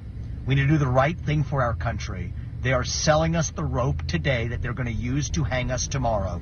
Do not fall into the trap, people, and that's why I'm here. So I'm wondering, why is he so, supportive of Trump if he wants to be the nominee? Is it possible that Trump will pick him as his running mate? Trump says, by the way, I know who it's going to be. Former President Donald Trump signaled at the Iowa Town Hall event on Fox News Wednesday night that he has already decided who he will choose to be his running mate in 2024. I can tell you that really, I know who it's going to be. We'll do another show some other time. He was asked to tell him, Martha McCallum tried, but he wasn't biting. He said, what about the people you've run against? Would you be open to mending fences with any of them? Oh, sure, I will. I've already started to like Christie better because he liked it because Christie got out. Christie for vice president, McCallum joked. No, I don't see that. It would be an upset. Christie for vice president, ladies and gentlemen. I'd like to announce, nah. Well, okay. So, look, I don't buy into the argument that, for example, Ron DeSantis may not even know that he's going to be the running mate. Ron DeSantis has the right to say whether he wants to be the running mate or not. Would it make interesting palace intrigue? Would it change the nature of the race? Yep, it sure would. Especially with Christie out now. You might, that 1-2 punch might actually, but I don't really think that's going to happen. They sure went after each other, pretty fiercely in the CNN debate last night. If you saw that, they were really throwing rocks at one another.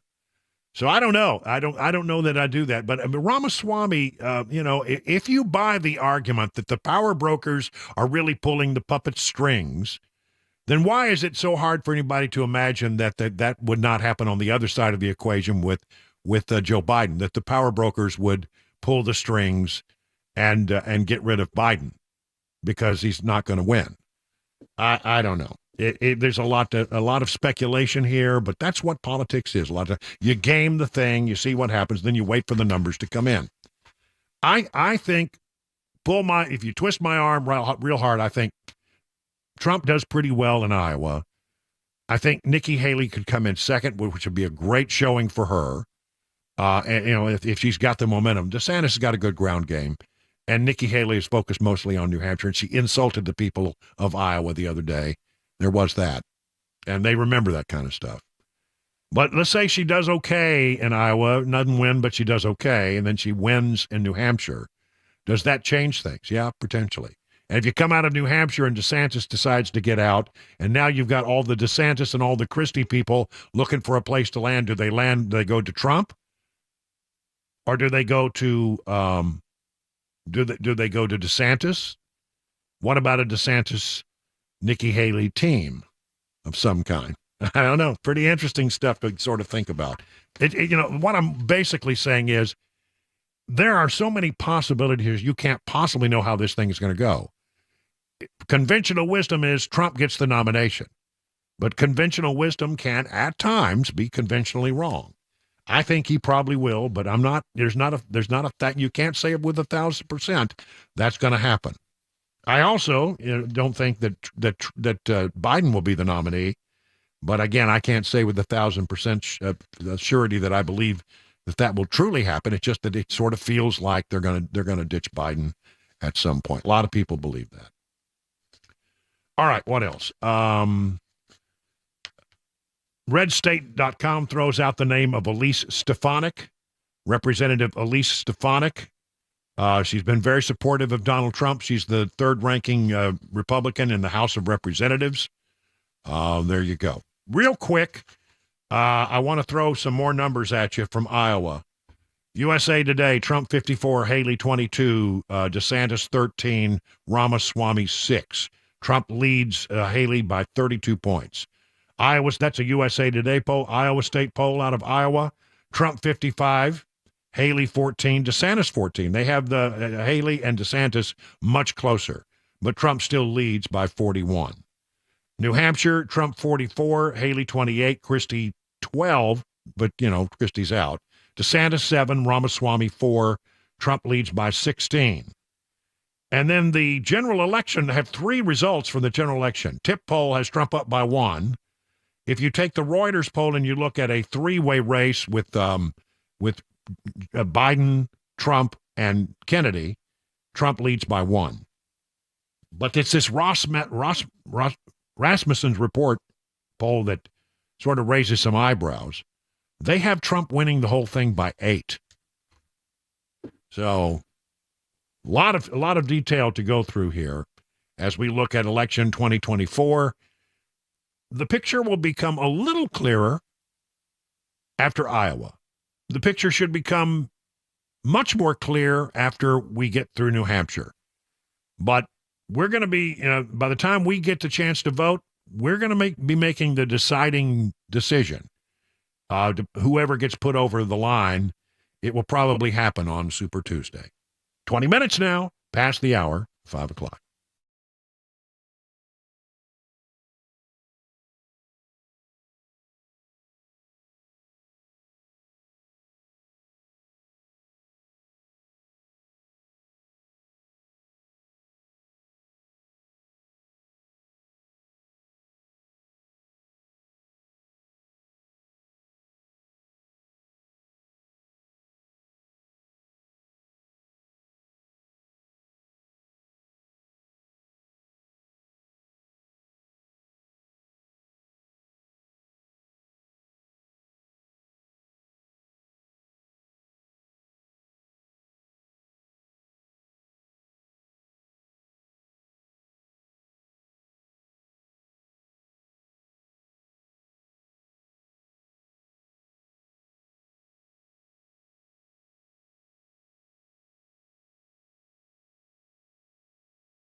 We reported earlier this afternoon that there was a large police presence at the L&L market due to reports of an active shooter. Those reports were debunked by officials. We do now know the situation. We'll keep you up to date right here on Super Talk 530 99.7 WTN. But but before we do that,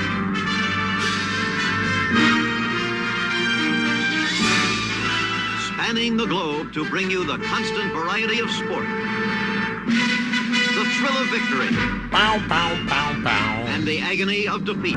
It's time for Mac Maury's wide, wild world of sports. And now here's the host of the program. You know him, you love him, the incomparable Mac Maury, ladies and gentlemen. Woo! Incomparable. Incomparable. Yeah, set the bar high. I love it. There's no one to compare. Incomparable. Oh, I thought you said incompetent. Or incontinent, which one or the other, I'm not sure. A little young for that. Anyway, so we got a lot of stuff going on around the league. I noticed there's coaches are getting, well, I mean, we now we have the Belichick thing. We got coaches that are being fired, and we're still trying to figure out who's going to be the coach of the Tennessee Titans. So where are we going to start today? Yeah, we'll start with what broke this morning. I woke up, and that was the first thing I saw on my phone. Reports from Adam Schefter, Bill Belichick, 24 seasons with the Patriots. That run is done. We talked about the greatest college football run yesterday and the dynasty that was the Alabama Crimson Tide under Nick Saban. Well, it's the same thing with the New England Patriots for 24 years under Bill Belichick. Yep. The best dynasty the NFL has ever seen. 6 championships, 9 Super Bowl appearances. And of course, it helps that they cheat a lot, but go ahead. Yes, there were some cheating scandals, no doubt. But, yeah, I mean, there's just no question Bill Belichick is, I would say, the greatest coach of all time, but in the NFL. But I'm sure there's some people that would disagree with that, and Shula and Landry and a couple other names would come up. But yeah, his reign for 20 years and 50% of the time about being in the Super Bowl is just incredible. That's not counting being in the Final Four. Yeah, that percentage would go up to near 75% of the time. He's one of those Final Four teams. Right. Just unprecedented. We've never seen something like that. Same thing with Nick Saban, and we talked with Nick. I don't know when if we'll ever see that again in college football. Same goes for here in the NFL. Well, okay, so we just said 72 years old. You said Nick Saban, he's out. He's not going to try to do something else. What about Belichick? Is he up for another run, or is he ready to just hang it up? No, he's coming back. I don't know where he's going, but he's staying here in the NFL, and yeah, he's going to try and find a head coaching gig for sure. That's his goal. He doesn't want to hang it up yet. He's addicted to this. I don't know what it is. He just wants to keep going. But what's he going to do if he doesn't have his ratty old Patriots hoodie to wear on the sideline? How's he going to survive without? Maybe they'll let him take it. I don't know if the new team will take too kindly to that. Yeah, change the colors, a little spray paint here and there, switch up the logo. Yeah, he'll find another cutoff somewhere, wherever he goes. But yeah, I mean, now 8 openings, and there have been rumblings with Bill Belichick that there are some teams that don't even technically have an opening, that they haven't fired their head coach, but they're having discussions because they may for the chance at Bill Belichick. Yeah, well, okay, so now the obvious question everybody wants to know is it possible that the Titans are in the running to have Belichick come here? I don't think so. Reports indicate that Amy Adams is wanting a newer name, wanting someone that... A fresh face, someone that's not very much established as a head coach. And just to be candid, Chris, Brian, I read that as she wants someone that she has full control over. That's what I would think, too. And you would not have control over Belichick. No. He would have final say on everything, as would a Pete Carroll, as would a Harbaugh.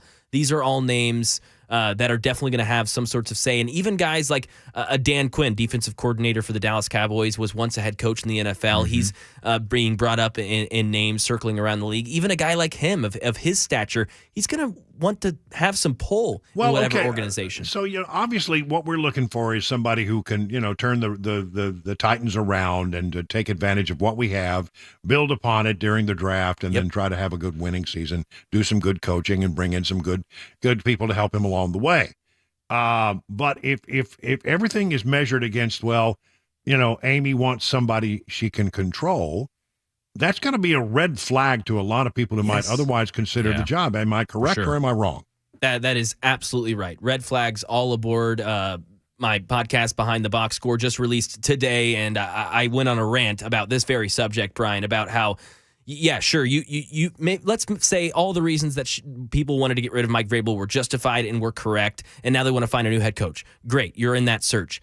That doesn't really matter because step one is not getting the good head coach. Step one is having an organization that is well identified on who has what role and where their powers are supposed to be, oriented. And that right now is just does not scream Tennessee Titans. I don't know really who is in charge of what here. Yeah, and I think that based on what we've heard from the ownership up to this point, the field of candidates is narrower than it would be had she not said those things after Vrabel was let go. Absolutely. Quite frankly, because a lot of coaches are going to be, nah, I'm good. Well, I've read some commentary that a lot of people thought that press event that she did or that interview that she did was not helpful. No. Definitely not. No. Yeah. And her sending out Rand Carthon when he admittedly was not in the room and was not a part of that decision, that wasn't a good look either. So you're telling me now I'm a head coach, I'm going to go join your franchise, you're going to send me out to the fire potentially for a decision that I'm not a part of? I don't want any. What I read into that is that he was trying to salvage a bad situation by saying, look, no, we all get along. We're one big happy family here. But I'm not sure that anybody believes it. That did not come across as that, no. All right. Well, we'll leave it right there. Time to take your sports hat off, put on your news hat, because it's time for the news on Super Talk 99.7 at 5:31.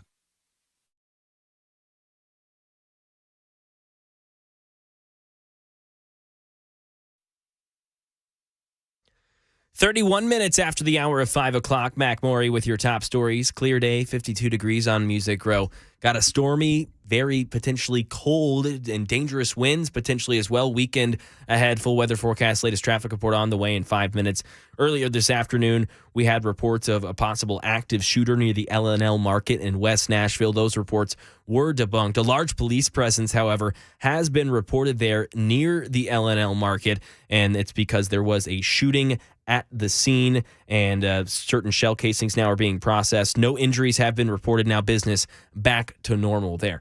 In the nation's capital, House Republicans are moving forward with their plans to pass a contempt resolution targeting the president's son, Hunter. Stephen Portnoy. The contempt resolution has been approved by the Judiciary and Oversight Committees, and now it's just a matter of moving it to the House floor, perhaps by the middle of next week. Hunter Biden has repeatedly said he would testify in public, but his refusal to sit for a closed-door deposition has infuriated Republicans. If the House does vote to find the president's son in contempt, it would be up to the Justice Department to determine whether to bring a criminal charge. Right now in Tennessee, News 2 reports that Metro Police are offering a free teen driver awareness class for high schoolers next month. The course will be held from 8 to noon on February 10th in the community room of Metro's Midtown Hills precinct. Authorities said the event is open to all high school-aged teens, no matter which county they live in. And remember the capsule that NASA's OSIRIS-REx dropped from space last September after collecting samples from an asteroid in a faraway galaxy 3 years ago? Well, researchers were able to open 33 fasteners to reach the sample material. 2 other fasteners would not budge until now. Michelle Franzen. It was last fall when NASA's OSIRIS-REx delivered the capsule to Earth filled with rock and dust samples from the asteroid Bennu. Thursday, NASA announced teams were finally able to remove the 2 fasteners that kept scientists from accessing the remainder of the sample material. The OSIRIS-REx collected those samples on its years-long project and is already on a new mission. And that is the latest news, traffic, and weather next. I'm Mac Maury, WTN News.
It is 38 minutes now past the hour of 5 o'clock. We're in the middle of hour number 3 here on The Drive, where we're bringing you news and information that you can use. Let's talk about the border situation a bit.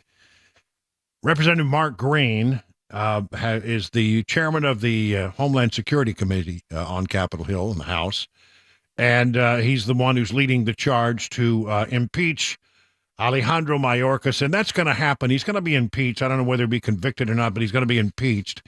The interesting thing about it is, okay, so I think he'll be impeached in the House, and I think, by the way, it won't be just Republicans who vote for him to be impeached, because I think there are a lot of Democrats out there that's squirming about this whole border situation, and if they vote not to impeach him, then they basically are saying they don't think that he's done anything wrong. And I think a lot of Americans look at what Mayorkas has done, and they do think that he's done something wrong. So there may be some Democrats who join Republicans. And then the question becomes what happens in the Senate. And do they take action? Again, Democrats are going to be squirming because, I mean, if you say, I'm going to support Mayorkas, you're basically saying you're supporting his policy at the border, which is a disaster. And I don't think there are many Democrats in an election season who want to do that. So it's going to be real interesting to see how that all falls down. But Mark Green has a very interesting point that I don't think many people have thought about. You ready? This is from Breitbart. Department of Homeland Security Secretary Alejandro Mayorkas has brought 5 million illegal aliens to the United States in 3 years. A foreign population that outpaces the nation's annual births. Are you kidding me? I never thought of it in those terms. In other words, we're bringing in more illegal aliens than we are having births in the nation on an annual basis. This according to Mark Green. Green, chairman of the House Homeland Security Committee, opened impeachment hearings against Mayorkas on Wednesday. In his opening statements, he detailed Mayorkas' expansive catch-and-release network in which the DHS briefly processes a reported 85% of illegal aliens before releasing them into American communities. Multiple sources confirmed that Secretary Mayorkas admitted that releases rates were around 85%. I think they're actually 96%, or about 95.7% is what I think. And factor in the 1.8 million known gotaways, and by the way, they say that number is probably 20% low, so let's call it 2 million. And you're talking about the entire state of South Carolina. Wow. The figure suggests that Mayorkas has released more illegal aliens into American communities from 21 through 23 than the number of babies born annually in the United States, which is fewer than 4 million. The majority of these illegal aliens released via parole will end up securing work permits to hold American jobs, a boon for business, Wall Street, and real estate investors looking to keep wages low by inflating the labor market. Add as many residents to the population to drive up housing demand and increase the supply of consumers to whom they can sell their products. That's what they're thinking. Green also noted that the rate at which the DHS never detains illegal aliens at the southern border has skyrocketed under Mayorkas. Wow. Unbelievable. You may have seen the stories, I think it's out of New York, Brooklyn, where parents were told, okay, we've got all these illegal migrants that are in New York. We got this bad storm coming. We got to get them off the streets, so we're closing down a school. And we're taking the migrants to the school, and your kids will have to do remote learning for a while.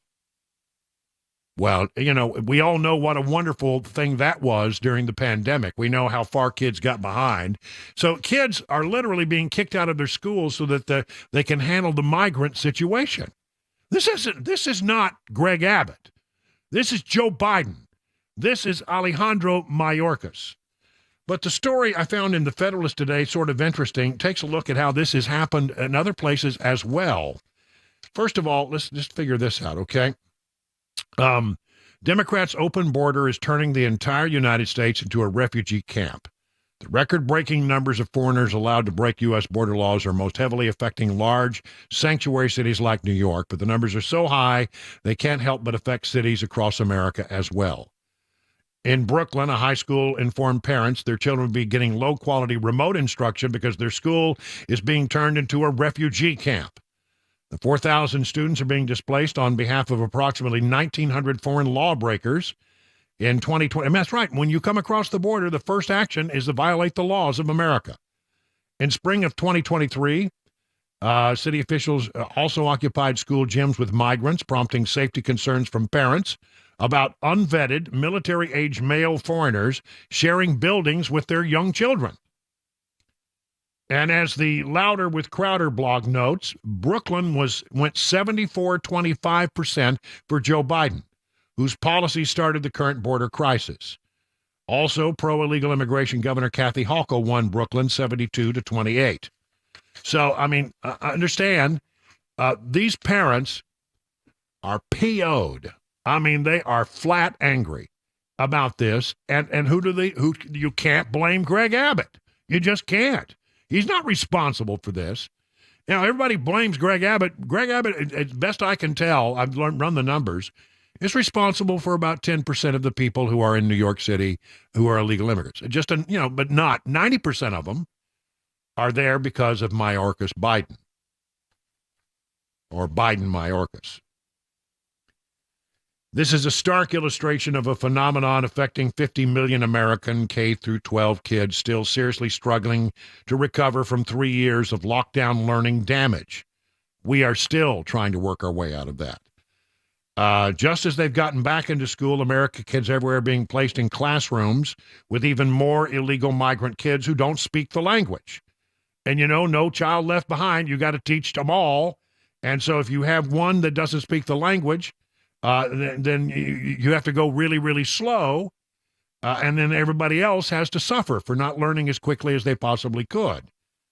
You have kids who don't speak the language, don't share the customs, are in high-risk circumstances linked with bad classroom behavior, and whose trafficking into America is swelling the fortunes of evil cartels. A slightly earlier mass influx of foreigners, mostly Somalis, to the Midwestern Twin Cities has helped turn parts of the city and its schools into no-go zones. A majority of staff say they feel unsafe in high-violence St. Paul schools. And I've been to St. Paul. It was at one point a lovely city. Only 1 in 5 students in that district are meeting math and reading benchmarks.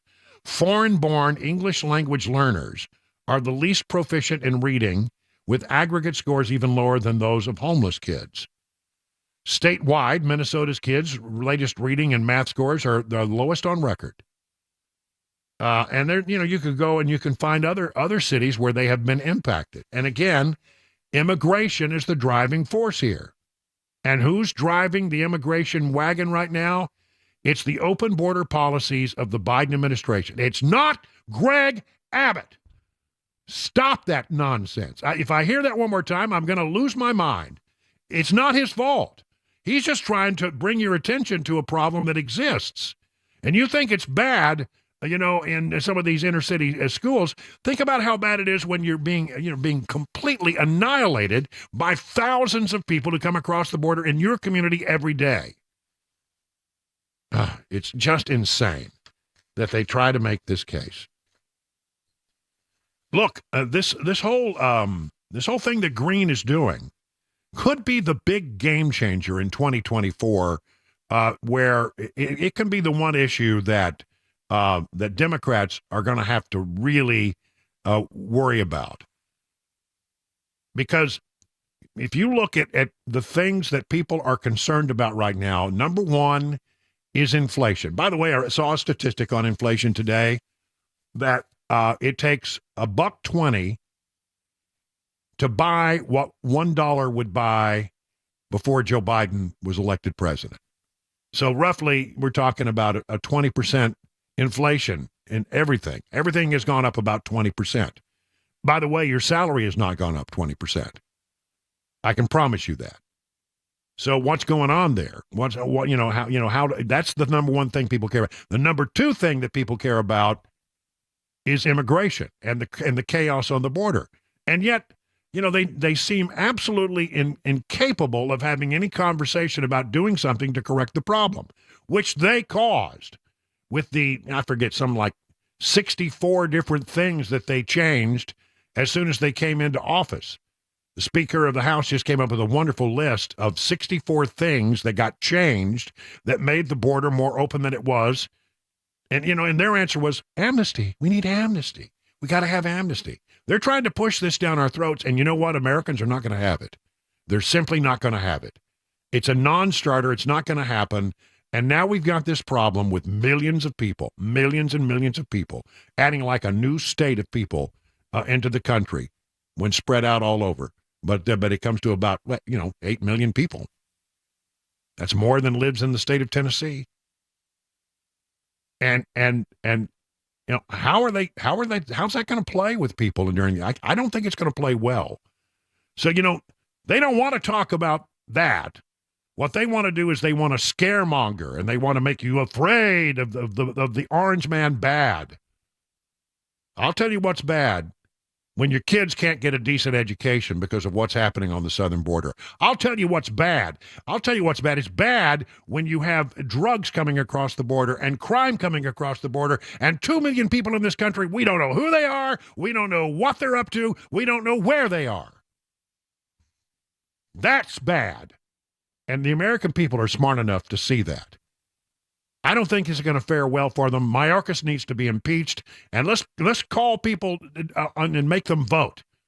Do you support what the Biden administration is doing on the border, or do you not support? Let's put those folks on the record. It's going to happen, and it's going to happen soon. 50 minutes now, past the hour of 5 o'clock.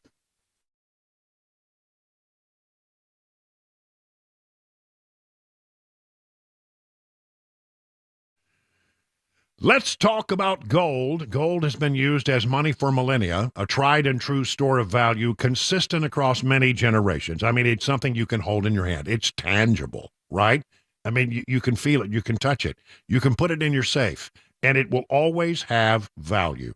Land and art can be hard to evaluate, but precious metals like gold, platinum, and silver are practical solutions if you're trying to build generational wealth. Inflation is currently decreasing the value of your money, and gold and silver can be a safe haven during uncertain economic times. You can learn all about the importance of owning precious metals by going to Nashville Gold and Coin. Maybe you got some gold that you inherited. Maybe you have some coins laying around. You don't know what they're worth. Bring them in. They'll give you the whole story. You can learn all about it. They're always available to discuss your options, but most importantly, to educate you on the precious metals market.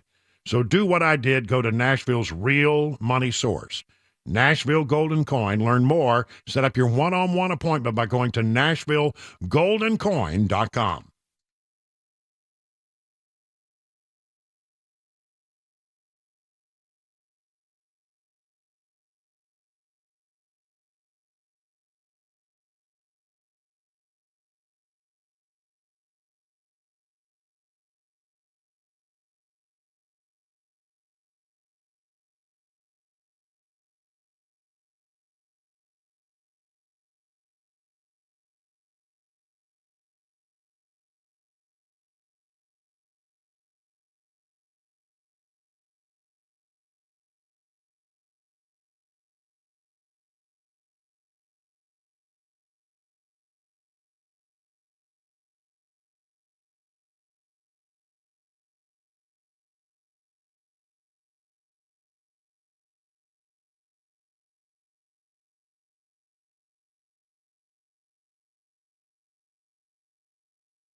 More wind, more rain starting tomorrow. We'll tell you all about it. More Hunter Biden news, an active search for a robber in Tennessee.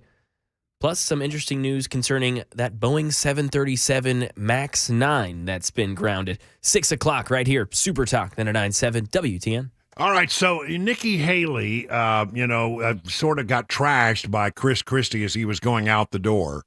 And by the way, it needs to be a pretty good sized door as he goes through it because, he's a big guy. We know this because, he had a wireless microphone on. Number one rule when wearing a wireless microphone, know when it's on and know when it's off, because people were listening when he said about Nikki Haley. Yeah, I mean, look, she spent $68 million so far, just on TV. Spent $68 million so far, $59 million by DeSantis, and we spent 12. I mean, who's punching above their weight and who's getting a return on their investment, And she's going to get smoked. She's going to get smoked. All right. Well, I mean, that I bet he didn't wish that had been heard. He also said of DeSantis that he called panicked, afraid, apparently, that Christie was going to throw his support toward Haley. Haley took the high road with all of this. She told Fox News she spoke with the former Republican presidential rival, Christie, but did not seek his endorsement. She said she spoke with him on Thursday morning, that's this morning, but did not ask for his endorsement.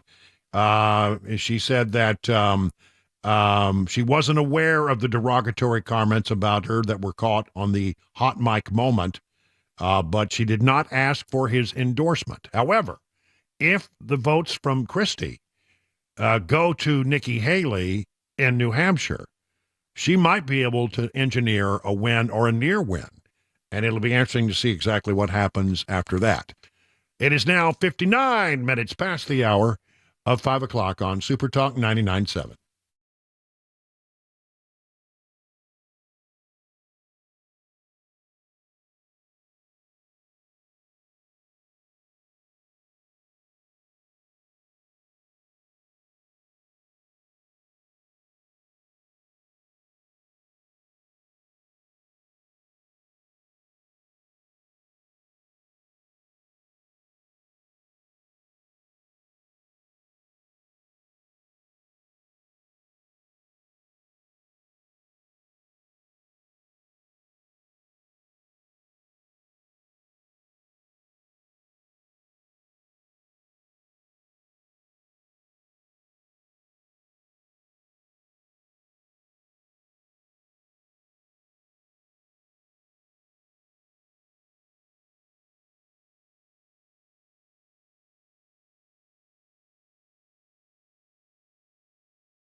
Six o'clock, I'm Mac Morey with your top stories. 49 degrees right now in Nashville and preparing for a crazy weather weekend or potentially wind advisory starting tomorrow at 6 a.m. Could see winds upwards of 50 degrees, 50 miles an hour. TDOT crews gearing up for nasty conditions. They've replenished salt supplies all around the state. They have snowplows and brine trucks ready to go. The coldest temperatures we could see coming up this weekend would be Sunday. It could reach single digits. Latest forecast and a traffic report on the way in 5 minutes. Hunter Biden was in federal court in Los Angeles today on tax evasion charges stemming from that failed plea deal in Delaware last summer. Alex Stone reports. Hunter Biden showed little emotion during his arraignment hearing here in L.A. He sat in a navy blue suit between his lawyers. At the start of the hearing, he entered a plea of not guilty to the 9 felony and misdemeanor tax evasion charges he's facing, accused of choosing not to pay taxes to use the money for things like luxury hotels, cars, escorts, and drugs. The Trump-nominated federal judge set a trial date of June 20th and allowed Hunter Biden released on rules of no access to guns or alcohol. Here in Tennessee, an active search. Channel 4 reports that an Uber driver has been accused of robbing 2 women at gunpoint in downtown Nashville on Sunday. Police now looking for 44-year-old Myron Hughes, who's been accused of the robbery. The 2 victims were both in their early 20s, just looking for a ride home from Broadway. The car that pulled up to pick them up was the make and model. The exact license plate matched what was on the app, but the driver was a man instead of a woman that was listed. Hughes then claimed to be lost as he took them home, pulled over before pulling out a gun on them and telling to leave everything in the car, and then he drove off. Those victims recovered their phones later that morning. And Alaska Airlines now telling how it is compensating passengers who were on that Boeing 737 MAX 9 that had a door plug come off in flight last week. Here's Alex Stone. Alaska Airlines says it has provided a full refund to each passenger who was on Flight 1282, in addition to $1,500 to cover any incidental expenses. Alaska says it's also offering access to 24/7 mental health and counseling help. The airline says it will continue to work with the passengers to address specific needs and concerns. And today is the 60th anniversary of the U.S. Surgeon General's first warning that smoking causes cancer. Now the Biden administration is debating how far to go to get people to quit. Ann Flaherty. It was 60 years ago today that the U.S. Surgeon General warned Americans in a landmark report that smoking causes cancer. The health warning eventually led to major reforms in the U.S., including bans on indoor smoking. Health experts are now pushing for an outright ban on menthol cigarettes, which they say is aggressively marketed toward black smokers. Sources tell ABC News that the White House is unsure whether to move ahead with the plan, particularly in an election year. And that is the latest news. Weather, traffic next. I'm Mac Morey, WTN News.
It's 7 minutes now past the hour of 6 o'clock on Super Talk 99.7. Hey, it's Brian Wilson, and for one more hour before we hand it over to Mark Levin at 7 o'clock.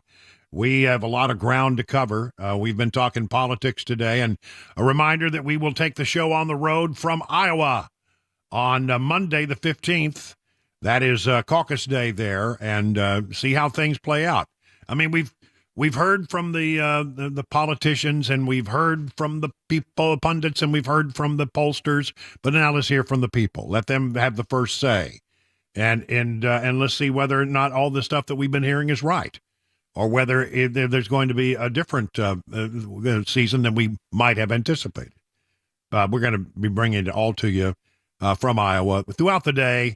And our thanks, of course, to Busy Bee, HVAC and Plumbing, and the good folks at the Charlie Daniels Journey Home Project for supporting our trip. It's going to be the latest weather update, -3 for a high, but the night before, -17 wind chill factor, a balmy -28. Yeah. And by the way, it's not going to be a day at the beach here. Yeah, that's true. I got some stories about. Well, this is what you call a segue. Let's talk about that.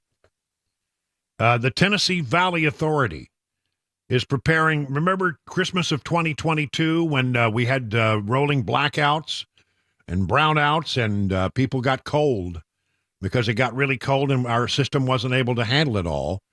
Tennessee Valley Authority, TVA, says they've been preparing all year for this extreme cold that's coming.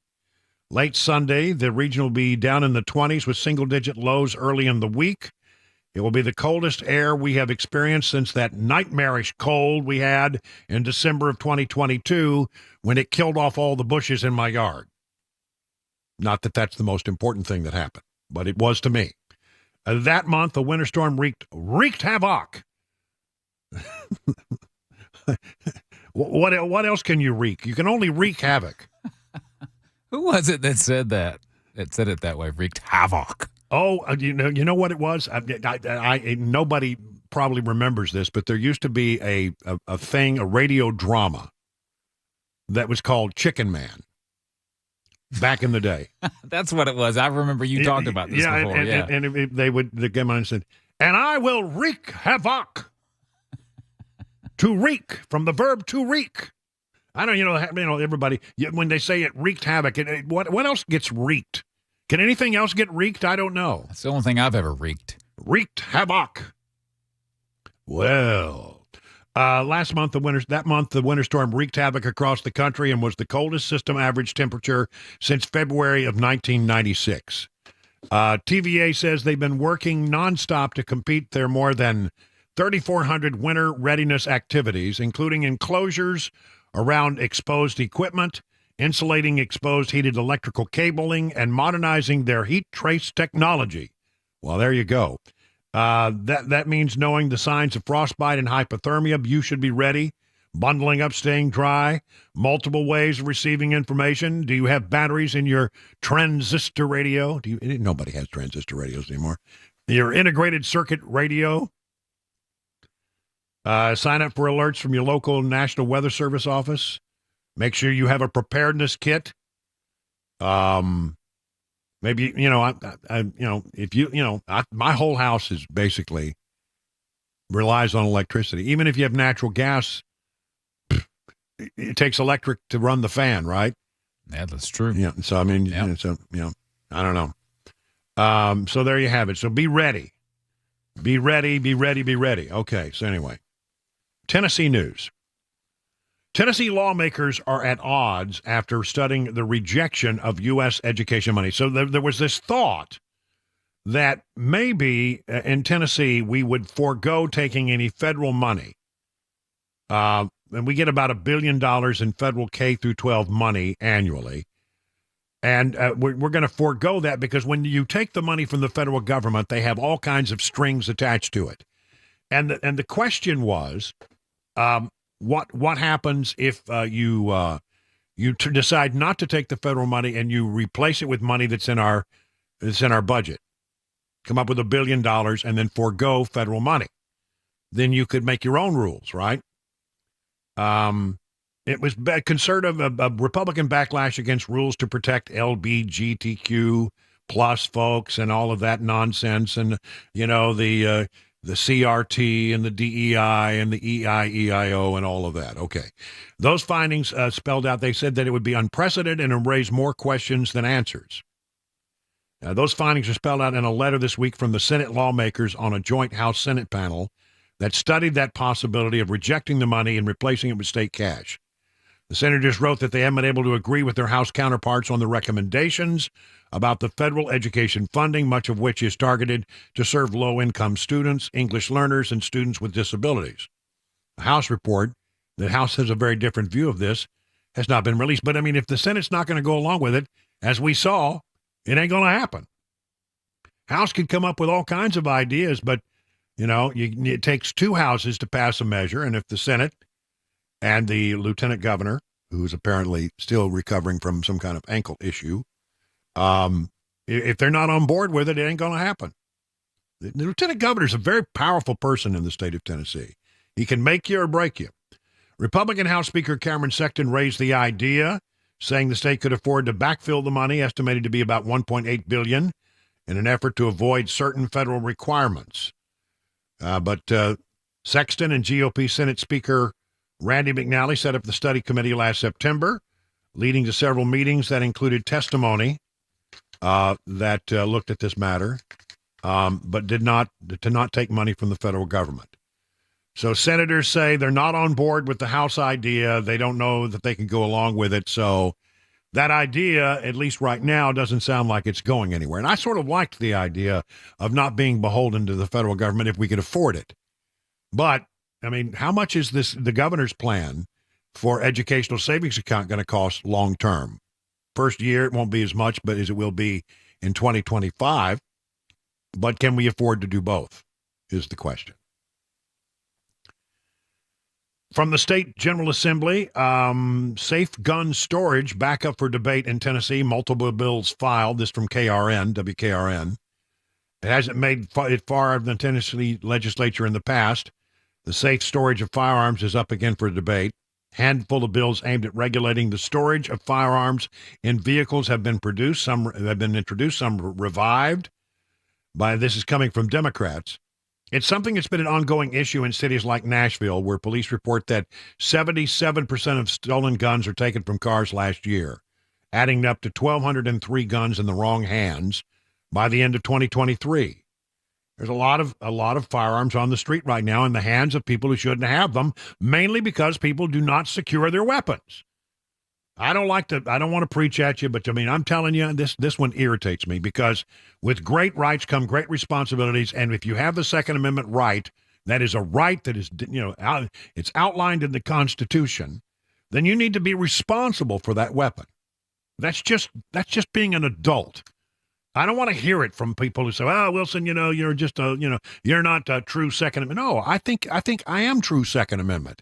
I carry 2 concealed carry permits, and I know that you don't need one in Tennessee. I get that, but I mean I have them anyway, and I do carry, and I will carry.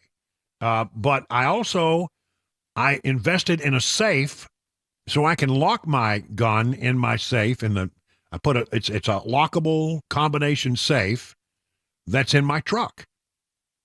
So it's there. Now, when I travel, I pull it out. When I stop, I put it back in the safe if I'm not going to carry it. It's just, I mean, come on, folks. Let's be responsible. Auto thefts rose nearly 74% last year, and that's a problem, but often people have guns in those cars, they get stolen. There is a clear nexus, according to police. Guns change hands. We know that. It's not often for us to find a gun on a homicide scene that was used in a drive-by shooting months earlier. It's not often for us to find that on the other side of Nashville. So, apparently that, these guns end up in the wrong hands and then chaos ensues. So, they're going to try to take up this thing. Democrats are going to do it, and I think Republicans will be against it. I don't know why. I think we should have some responsible rules. If, we're not saying you can't carry, we're not saying you can't put it in your car. We're simply saying that, there ought to be, I think there should be penalties. If you are not locking your gun up responsibly. I do. I really believe that. And I'm sorry.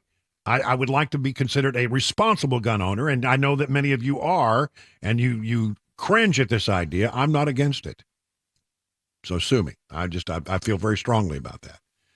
Speaking of guns, a lot of people, this actually almost happened to me, and I have to say, I can see how it happens. I'm not criticizing you on this. I can see how it actually happens. It didn't happen to me, but it could have. You get out, you go into the airport, you're dragging your luggage through the airport, you get to the TSA, and you realize, oh, dear God, I forgot to take that pistol out of my briefcase, or I forgot to do this, I forgot to do that, and next thing you know, it's up against the wall, redneck mother, you are, you are in trouble. I didn't bring the gun in, but you know what I did do? One time, I remember I needed for some reason to unload my gun. And I don't remember what the reason was, but I unloaded the gun and I put the bullets in my briefcase. And I didn't have a gun in the briefcase, but I had bullets, which surprisingly, the folks at the TSA were very cool about it. I thought, oh, dear Lord, I'm going to be stuck here for hours. They said, sir, there's a little problem here. We seem to have found these bullets in your, and I said, well, I forgot they were in there, but there's no gun. And he said, I know, we just have to seize the bullets. And then they sent me on my way, which was fine. Yeah, that was good. I mean, I thought for sure I was going to be in trouble, but I could see how it'd be easily I forgot that there was a weapon in my briefcase or my luggage or whatever. And it happens a lot. The number one place where this happens is Atlanta. Had the highest number of guns discovered with 451 at Atlanta Hartfield. And you want to know, they have a list of, all told in 2023, 6,737 guns were found in carry-on bags across 265 different airports. 451 in Atlanta, 378 at DFW, 311 at IAH, which is Houston Intercontinental, 235 guns at Phoenix. Number 5 on your hit list is B&A, 188 guns found at B&A. Next up, Denver, Colorado, Orlando, Florida, Tampa, Florida, Fort Lauderdale, and DAL, which is the Dallas-Fort Worth International Airport, not Love Field. So there you go.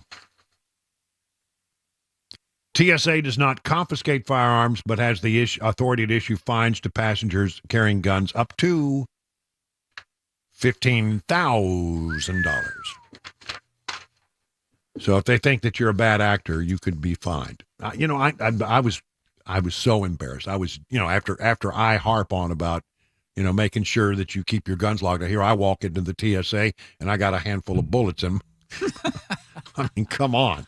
But I do see how that can happen. I do understand it. And in most cases, I don't think it's intentional. I don't think people are trying to smuggle guns. They'd be pretty stupid to try to do that. Because, it's going to definitely show up on the old x-ray machine. In other news, well, we'll stop right there. 20 minutes now past the hour of 6 o'clock on Super Talk 99.7.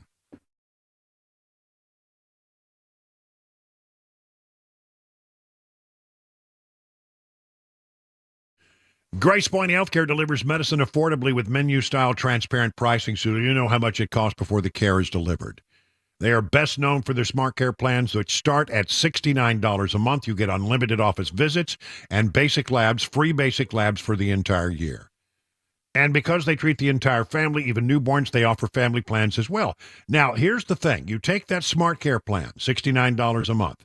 You marry it with that high deductible insurance plan that you had no choice but to take, and you might actually save yourself a lot of money. At Grace Point, they take their time with each patient. They see you the same or next day. There are no long wait times or crowded wait rooms. They treat naturally whenever possible, and it is a military vet-owned practice. Just some of the reasons why it's been voted the best primary care provider by Toasted Music City year after year after year. Grace Point Healthcare is on Main Street in Franklin. Here's the number, 599-6868 to schedule a visit.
It is 25 minutes now past the hour of 6 o'clock on Super Talk 99.7. Inflation number came in a little hot today, and the market didn't like it, and it raises some questions about whether or not the interest rates will be coming down.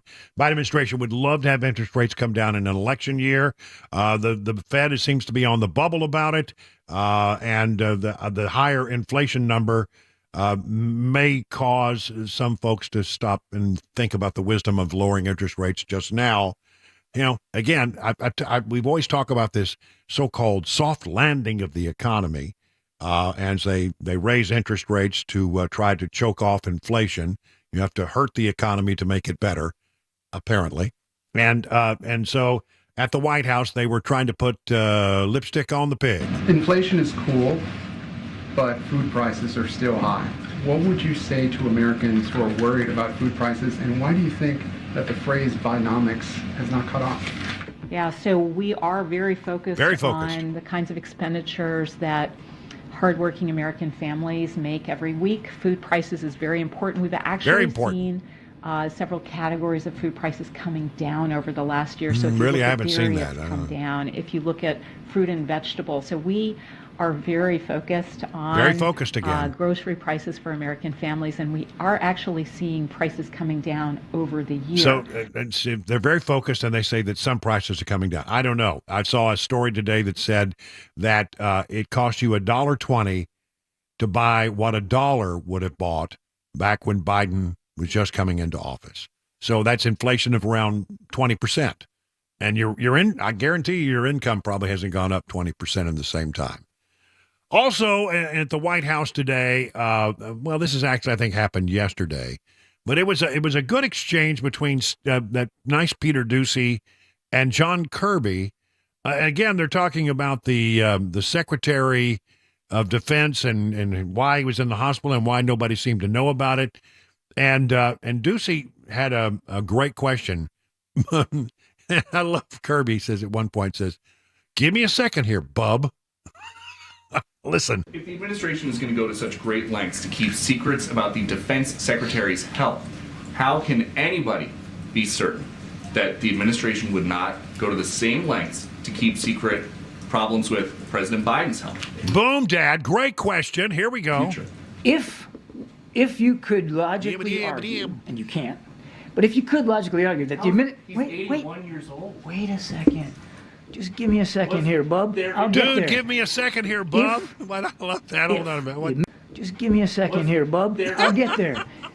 If the administration made some sort of Machiavellian effort across the board to keep this from getting public, then I think your question has merit.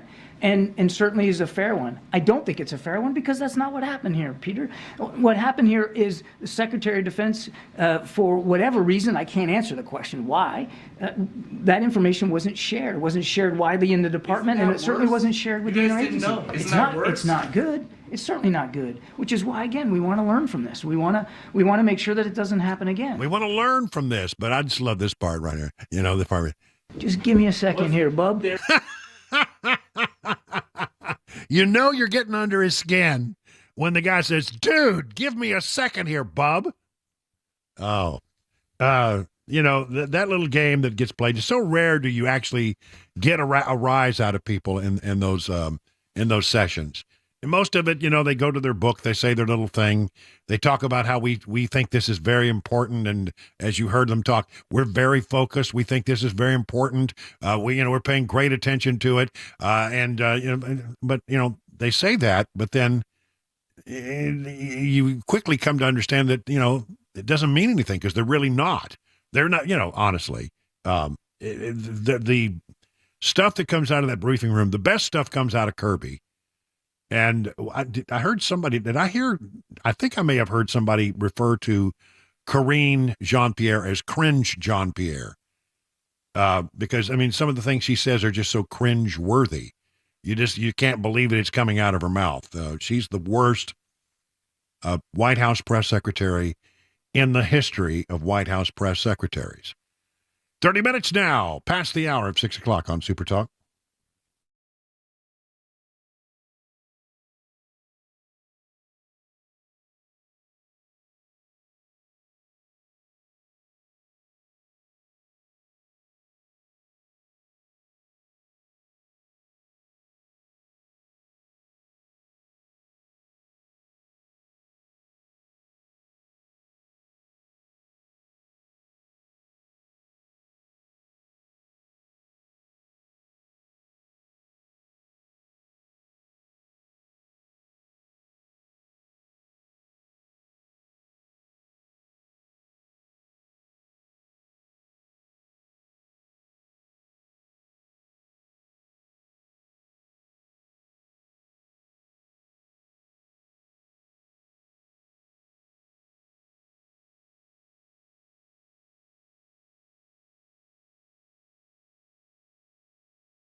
37 minutes past the hour of 6 o'clock. Super Talk 99.7. Brian Wilson in the chair for about, 22 and a half more minutes before we hand it over to the great one, Mark Levin, and he will carry on through the evening. We've been looking at the situation in the Middle East, and, the entire region is inflamed. It started when, the Hamas came out and took on Israel and killed, thousands of people, and then the war against the Gaza that took place, and the Israelis have sort of laid waste to that. That sort of slowed down now, but the whole region is inflamed largely because of the bad actor of Iran. Hamas answers to Iran, Hezbollah answers to Iran, and the Houthi rebels in Yemen answer to Iran, and they've all sort of been acting up, and from time to time they've been trying to, they definitely have actually attacked U.S. positions across the region. We have all kinds of little bases here and there, in Syria and Iraq and all kinds of places, and so the Houthi rebels have been trying to send missiles and send attacks there, and they've been successful. I don't think there's been any U.S. military deaths, but a lot of injuries. And now lately we've sort of jacked up our approach to taking on the Houthi rebels.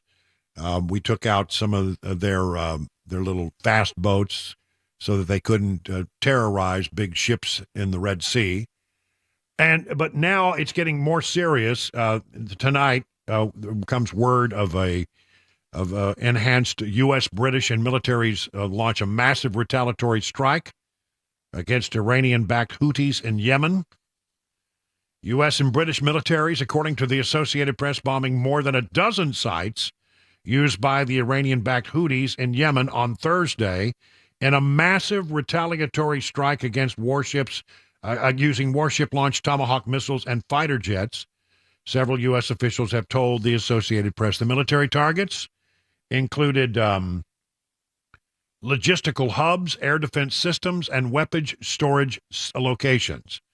According to Associated Press journalists in Yemen, in the capital Sana'a, heard 4 explosions early Friday local time, but no sign of warplanes. 2 residents of other communities said they heard 5 strong explosions. Hodeida, I believe is the way you pronounce it, is on the Red Sea, the largest port city controlled by the Houthis. Strikes mark the first military response of what has been a persistent campaign of drone and missile attacks on commercial ships since the start of the Israel-Hamas war, and the coordinated military assault comes just a week after the White House and a host of partner nations issued warnings to the Houthis to cease the attacks against American installations or in the region or face potential military action. This is that potential military action. Not potential anymore, it's actually happening. The warning appeared to have at least had some short-lived impact as attacks stopped for several days. On Tuesday, however, the Houthi rebels fired their largest ever barrage of drones and missiles targeting shipping in the Red Sea, with U.S. and British ships and American fighter jets responding by shooting down 18 drones. Now, these are our men and women in harm's way. That's why this is so important. They shot down 2 drones, 2 cruise missiles, and an anti-ship missile. Those are dangerous. And on Thursday, the Houthis fired an anti-ship ballistic missile into the Gulf of Aden, which was seen by a commercial ship but did not hit the ship. Thank goodness. The rebels have carried out 27 attacks involving dozens of drones and missiles since on November 19th. They said that Thursday, any attack by American forces on its sites in Yemen will spark a fierce military response. Okay, well, let's bring that on. We can clean that up in a couple of hours, right? Right now, it seems very measured to me. Let's get in and get serious about it. And, this whole thing in the Red Sea is a real problem. Red Sea crisis could jeopardize inflation fight as shipping costs have spiked globally. This from CNBC. U.S. shipping costs are spiking as attacks in the Red Sea disrupt global trade, raising fears that inflation might pick up again if the disruption persists. So what they're doing is they're diverting container ships from the Suez Canal, making them go all the way around the Cape of Good Hope in South Africa. And it's causing an effect on freight rates. It's causing a lot of goods and services, goods at least, not to get to market in a timely fashion, because I think that takes like 3 additional weeks. So there's going to be a time where you're not going to, I think we may find those things like we saw before, where you can't find certain things. The rate for a 40-foot container from North Asia to Europe has surged from more than 600% since this all started. But the Red Sea crisis is now having a significant impact further afield, with shipping costs between Asia and the U.S. also spiking. Shipping rates from North Asia to the East Coast have jumped 137%. So you got a 40-foot container, and it now costs $5,100 to ship that 40-foot container. That's up dramatically, 137%. I want one of those 40-foot containers. I want to build a container barn.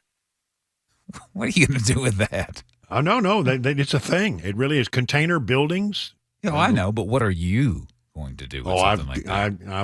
I've got all kinds of needs for space. I got to put. Where am I going to put all my guitars? I'm running out of room.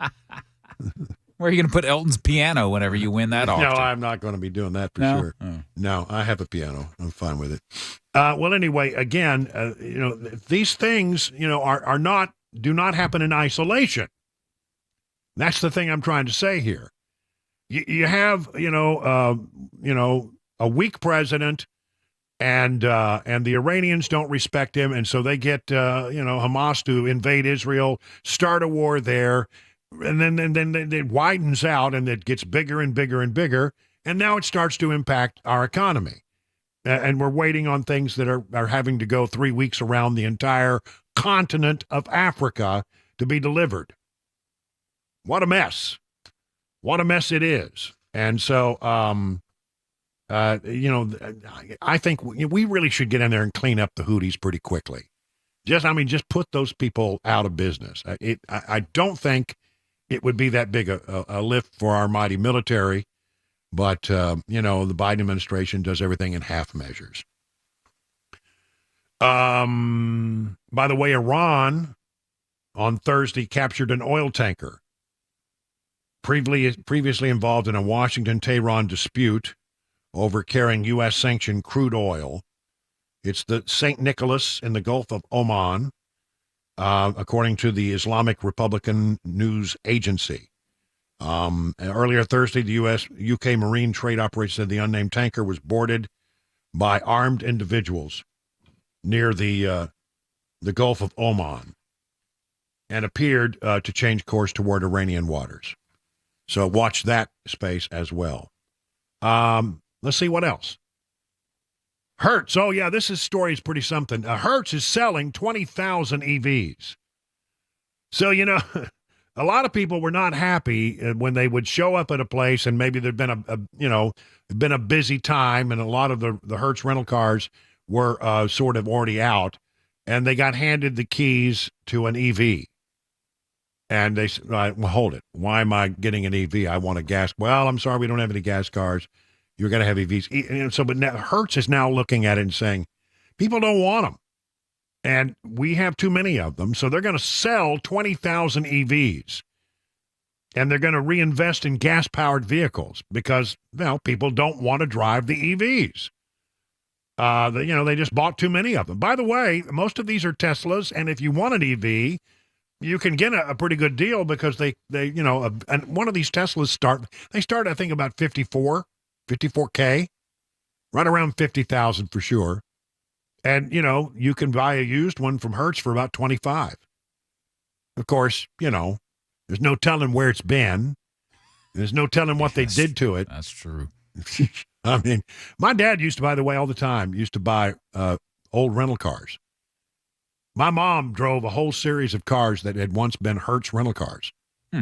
And, he usually he bought her a sort of a sporty car because those things didn't get used as much as, the big sedans in the oil field. But, they do it. They do sell them, and you could probably get a pretty good deal on it. But really what it boils down to is people don't want them by and large, and that's why Hertz is getting shed of 20,000 EVs. Part of the problem is, we've heard these stories about people who get handed an EV, and then they spend all of their spare time trying to find places to charge them. I will say I get emails from people all the time or messages, etc., stuff on social media. Wilson, why are you always blasting the EVs? I've got an EV and I love mine. Well, I would say that probably you use your EV for one purpose, to go to work and come home. And you probably don't do a lot of traveling, long distances. But I got to tell you, can you imagine? Imagine me being in Iowa. Oh, boy. And having an EV when the overnight temperature is minus 17. And I got to go out the next morning and that battery's going to be dead. Or it's going to be near dead. Wouldn't take long, that's for sure. It wouldn't take you. And would you have enough juice to get to the nearest charger? I just don't want that headache. And that's what people run into. That's why they don't like them. I just don't think that we've worked through all the bugs of the EVs. They're not that as good as they can be or will be, but they're not there yet. If you go to work, come home, 40 miles round trip, you're probably going to be okay. 20 miles in, 20 miles out, that'd probably be just fine. But if you want to make a long trip, you could run into problems. But I will say that when people tell me that they love their EV, I've noticed that there's a pattern to it. They almost always are driving Teslas. I don't know why, but I want to say that's true. I'd say they probably have it figured out as better than anybody else. Everyone else is kind of following there. And also, they have chargers. Yes, they that's a big support thing. their cars with. And by the way, a Tesla charger only works on a Tesla. I think they're trying to change that. Yeah, they're close to change that, but yeah, that's a good point. Yeah. So anyway, and this comes as the Biden administration is doing everything it can to continue to push the EVs down our throats. Pete Buttigieg says they're going to spend $620 million on new EV funding to win the race, but what they're really talking about is building charging stations, because that's the big problem. I mean, these nightmare stories you hear, people get to a charging station and it's not working. Or you get to a charging station and you've got to spend an hour waiting on it to charge. Or you get to a charging station and it's being run by a diesel generator. That actually happens, believe it or not. Isn't that insane? They're going to be building a lot more of them. Joe Manchin said, in fact, I think there was a vote in the House today to knock back the EV tax credits. Now, I don't know whether that will work in the Senate, but Joe Manchin says he'll pick that up in the United States Senate and run with it. It is now 50 minutes past the hour of 6 o'clock on Super Talk 99.7.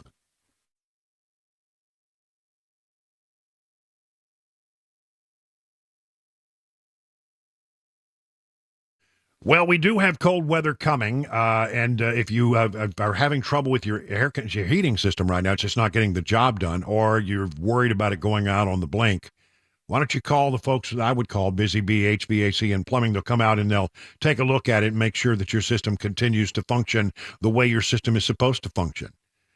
Sometimes these things are just worn out and you may need to replace it, and you're not going to find a better value on HVAC and plumbing replacement systems than at Busy Bee. And the way that you keep it going is you have good preventative maintenance.